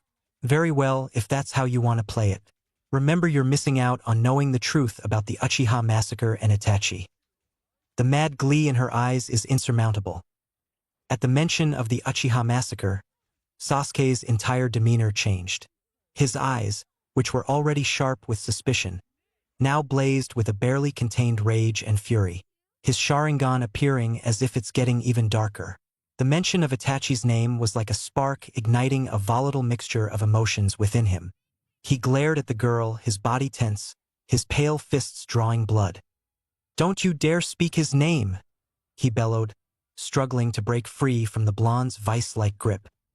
Mocking him further, the Kusa girl said with a wide, eerie smile, "There's more to it than what you've been told." She looked directly at Sasuke, her voice taking on a conspiratorial tone. "Uchiha Itachi, he wasn't just a rogue ninja. The truth is far darker and more sinister." "Cuckoo cuckoo coo," she sang out, her laughter chilling. Sasuke, unable to contain his fury, shook with a palpable anger, breaking loose from Naruto's hold. "What do you know about Itachi? About my clan? Tell me?" he raged, stepping forward, his Sharingan spinning dangerously, trying to put the girl in a genjutsu. The attempt only made the sickening glee in the girl's eyes to deepen as her face morphed into a crooked smile. Naruto, observing Sasuke's reaction, felt a surge of concern for his teammate. His cold, piercing eyes gained a sharper edge, his Sharingan activating, a reflection of his readiness to protect Sasuke from potential manipulation. He remained vigilant, aware that the Kusa girl's words could be a ploy to destabilize them. Sakura, meanwhile, looked on in confusion and concern. The gravity of the conversation was not lost on her, but she felt out of her depth, unsure how to react to the revelations being thrown their way. Hidden in the shadows, the Umbu realized the impact of this on their plans. They quickly relayed a message to Danzo-sama, informing him of the turn of events and the Snake Sannin's escapades. The information was critical, and Danzo-sama's response, or lack thereof, would determine their next course of action. As the tension in the clearing reached its peak, Orochimaru, still in disguise, reveled in the psychological chess game he is playing with Team 7. His eyes flickered with a sinister delight as he observed Sasuke's barely contained fury and Naruto's unwavering vigilance. He knew he was close to achieving his goal, and the thrill of manipulation coursed through him like a drug. Orochimaru's mind is a whirlwind of twisted pleasure and anticipation. "Ah, the sweet scent of desperation," he thought, watching Sasuke's reaction at the mention of Itachi. The boy's thirst for power is palpable. It makes him so wonderfully malleable. He relished the chaos he is sowing, each word carefully chosen to unravel the bonds of trust within the team. "Naruto-kun, so protective and sharp," he mused, noting the blonde's strategic positioning and the intensity in his eyes. "He's grown more perceptive than I anticipated. Such potential, such power." Orochimaru's fascination with Naruto's abilities is genuine, and he couldn't help but admire the boy's instincts. Seeing Sasuke's emotional turmoil, Orochimaru decided it is time to drop a tantalizing hint, something that would stun them into inaction, if only for a moment. "You know, Sasuke-kun," he began, his voice dripping with feigned sympathy. "The Uchiha massacre was not just the act of a rogue ninja. Itachi had friends, allies even within the village. One of them was Shursui, a name you might recognize. The mention of Uchiha Shursui, a figure of legend, is a calculated move. Orochimaru watched as Sasuke's eyes widened, the Sharingan spinning with a mix of shock and disbelief, still trying to put him in a Jinjutsu. Yes, let the seed of doubt take root, Orochimaru thought with satisfaction. But the real intrigue, he continued, his voice lowering to a conspiratorial whisper, lies in the fact that certain influential figures in Konoha might have had a hand in orchestrating the events, perhaps even someone you know. As Sasuke moved to follow the stranger, Sakura's protective instincts flared, her heart pounding as she weighed the risks of leaving their secure position against the promise of information. When Naruto suddenly acted to stop Sasuke, she felt a mix of relief and tension, readying herself to support her team in whatever way necessary as the situation grew increasingly perilous. Sasuke. As Sasuke listened to the claims about Shursui and the Uchiha massacre, a deep unease settled within him. At this point, Sasuke's mind is cycling through a tempest of emotions. The revelation about Shursui and the implication of betrayal from within the village shook him to his core. His fists clenched, and he struggled to maintain his composure. The possibility that the massacre was part of a larger conspiracy was both terrifying and compelling, fueling his desire for vengeance and answers. The information was too specific, too informed to be mere coincidence or fabrication from a genin who should have no such knowledge. The details she shared, so intimately tied to the darkest day of his life, struck a nerve. It was as if she spoke with the voice of someone who had not just witnessed the events but had been an integral part of them. Sasuke's active Sharingan scanning her for any hint of deceit. As he peered deeply, a troubling suspicion began to form.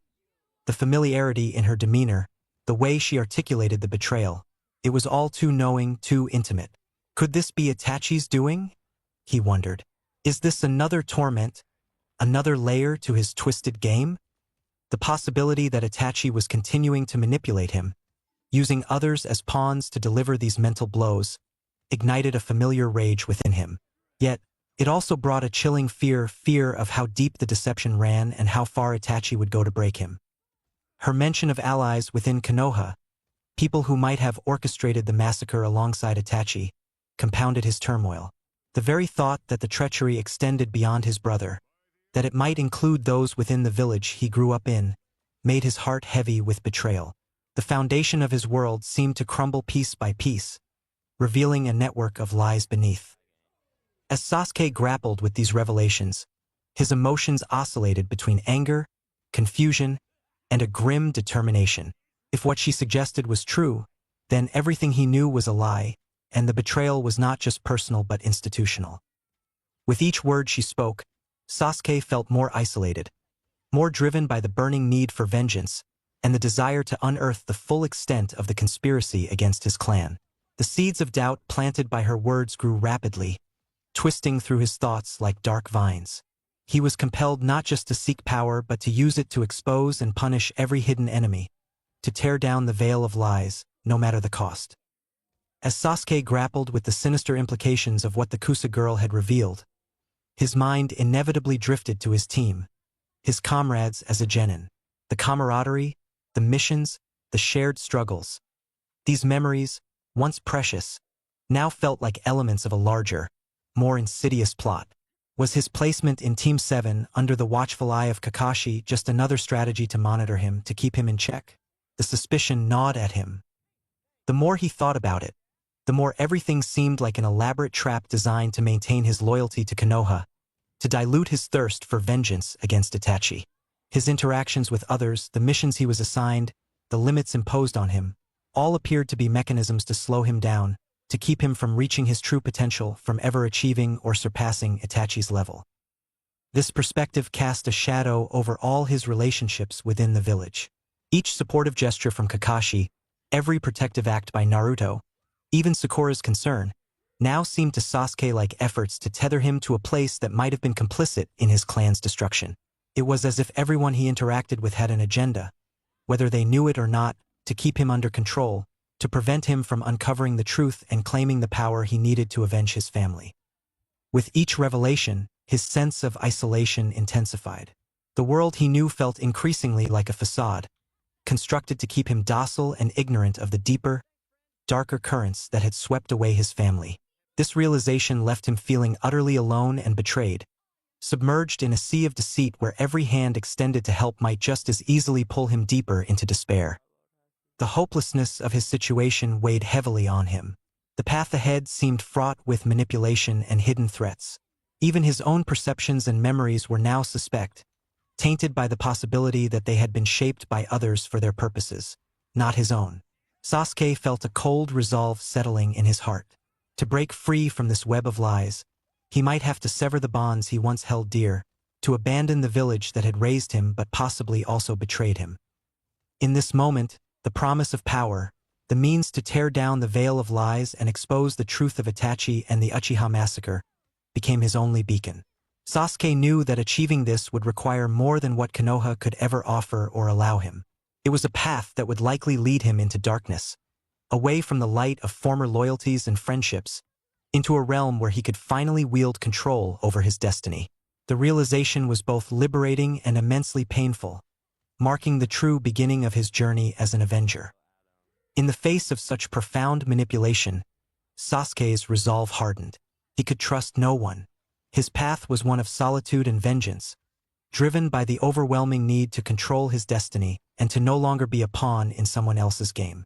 His journey, fueled by the dark revelations of this encounter, promised to be lonelier and more perilous than ever. Naruto, on the other hand, was shaken to the core. The memory of his encounter with Danzo with a Sharingan flashed vividly in his mind.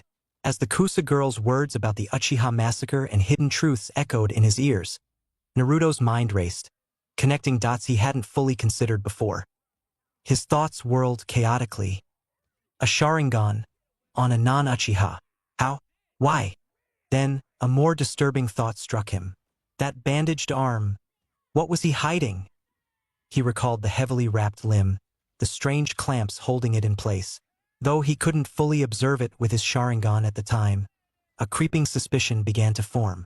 What if there's more than one Sharingan? What could he be hiding under those bandages? The implications made Naruto's stomach churn.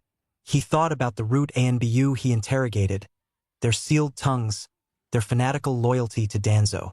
It all points to something sinister, something much bigger than I initially thought. His brow furrowed as he recalled the bits of information he had extracted from the Anbu. The fragments were like pieces of a dark puzzle, slowly coming together to form a disturbing picture. Danzo's always meddling in village affairs, always in the shadows. And now this talk of the massacre being an inside job. Could it be? The blonde's eyes widened as an unthinkable thought struck him. What if Danzo was behind the Uchiha clan's demise? The idea was almost too horrifying to contemplate, but the more Naruto thought about it, the more plausible it seemed. The old war hawk's obsession with power, his possession of a Sharingan, and possibly more, it all aligned too perfectly. But why? For the good of the village? To eliminate a threat? Or just to gain more power? His mind raced through the implications. If Danzo was capable of orchestrating the downfall of an entire clan, what else might he be responsible for? The continued surveillance of Team 7, even after Naruto's warning, suddenly took on a more sinister meaning. However, before he could fully process this earth-shattering realization, he sensed a shift in the air. The Kusa girl's demeanor changed subtly, and his instincts screamed danger. Naruto's mind raced as he pieced together the clues about the Kusa girl's true identity. His intuition, sharpened by countless battles and deceptive foes, honed in on the subtleties that betrayed her facade. First, Naruto noted the girl's unnaturally deep knowledge of the Uchiha clan. Such detailed understanding was atypical for a genin, particularly from a village like Kusagakure, which had little direct involvement in Konoha's internal affairs.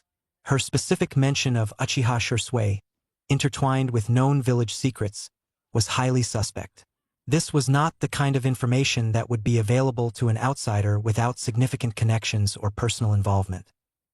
The girl's demeanor was excessively confident, her smile too calculated. She lacked the genuine distress one might expect from a ninja genuinely lost and seeking help. Instead, Her poise was that of someone playing a role, carefully measuring each reaction and response from Sasuke. This theatricality was a common trait Naruto had seen in deceptive characters they encountered previously. Naruto's growing sensitivity to chakra nuances played a crucial role. The subtle irregularities in her chakra flow didn't match the natural pattern of a Kusa ninja.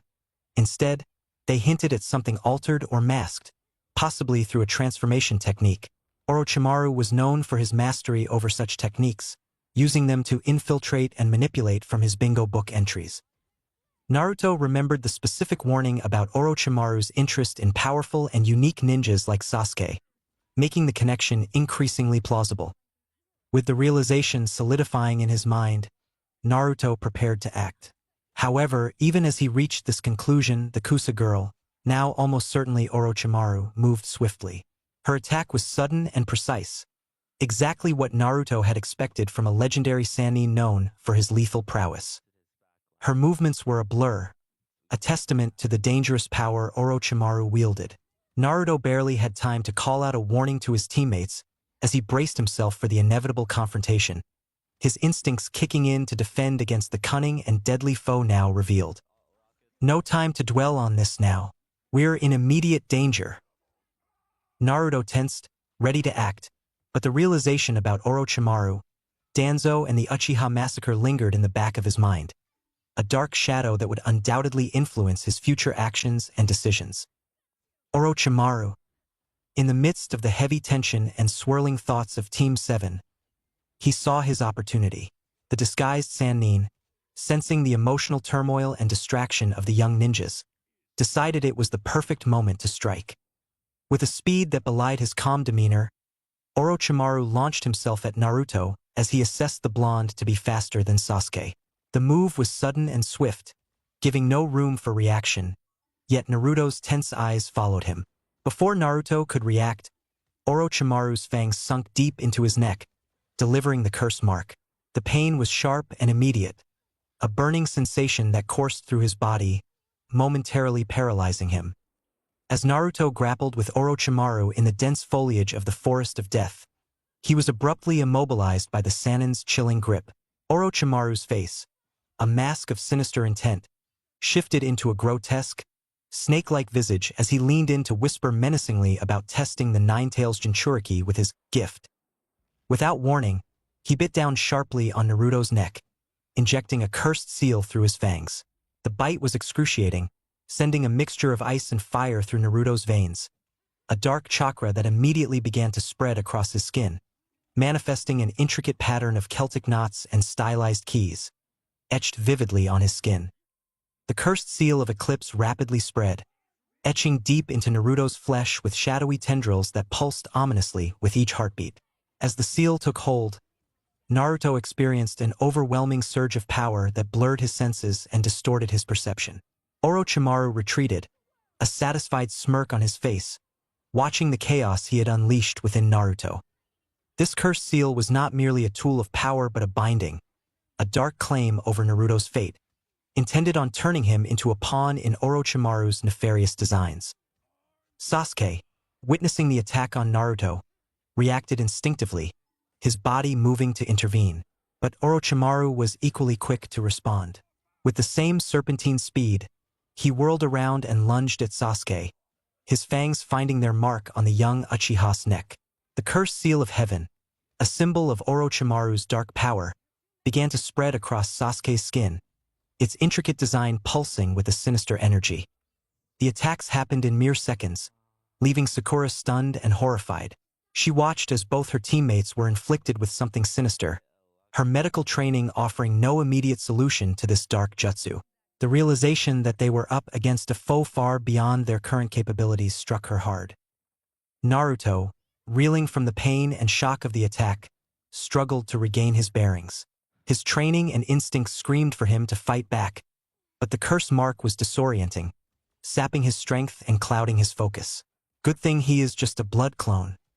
Sasuke, equally affected, gritted his teeth against the pain, his Sharingan flaring fruitlessly in response to the threat. The curse mark is a violation, a dark intrusion that he could feel spreading through his body, poisoning his chakra coils, threatening to overwhelm him. Orochimaru, having successfully marked both Naruto and Sasuke, stepped back, a look of twisted satisfaction on his now peeling face. His plan came to fruition, and he reveled in the chaos he unleashed. As things escalated, the hidden ANBU squad observed the unfolding drama with growing concern. Their hands moved in a flurry of silent, precise gestures, communicating in a secret sign language known only to Konoha's elite operatives. Situation escalated, signed the squad leader, his fingers dancing in the shadows. Target revealed, Jinchuriki and Uchiha at risk. Orders? Another ANBU responded, her mask tilting slightly as she awaited instruction. The leader's hands moved again, decisively. Hare, report to Yamisama immediately. Boar, Owl, reposition for closer observation. I'll maintain current position. With a barely perceptible nod, the ANBU codenamed Hare vanished in a swirl of leaves, racing back to Konoha to deliver the urgent news. Meanwhile, Boar and Owl silently leapt to higher vantage points, their chakra suppressed to near undetectable levels as they positioned themselves for a clearer view of the confrontation below. In the clearing, Orochimaru's eyes glinted with malicious amusement as he observed the growing realization on Naruto's and Sasuke's faces. With a chilling chuckle, he began to shed his disguise, the face of the Kusa girl melting away to reveal his true visage. Kuku, how delightful! Orochimaru taunted, his voice dripping with dark pleasure. Sasuke-kun, your eyes betray your hunger for power, and Naruto-kun, your growth is truly fascinating. Sakura, her voice trembling but determined, called out, Who are you? What do you want with us? Orochimaru's eyes slid past her, dismissing her presence entirely as he focused on the two boys. Silence, little girl. The adults are talking, he hissed, his attention never wavering from Naruto and Sasuke. Sasuke-kun, Orochimaru continued, his tongue flicking out in an inhuman gesture. I can give you the power you seek, the strength to avenge your clan, to surpass your brother. And Naruto-kun, oh, the potential you hide. It's intoxicating. Sasuke is in too much pain to retort while the blonde clone waited for his original's orders.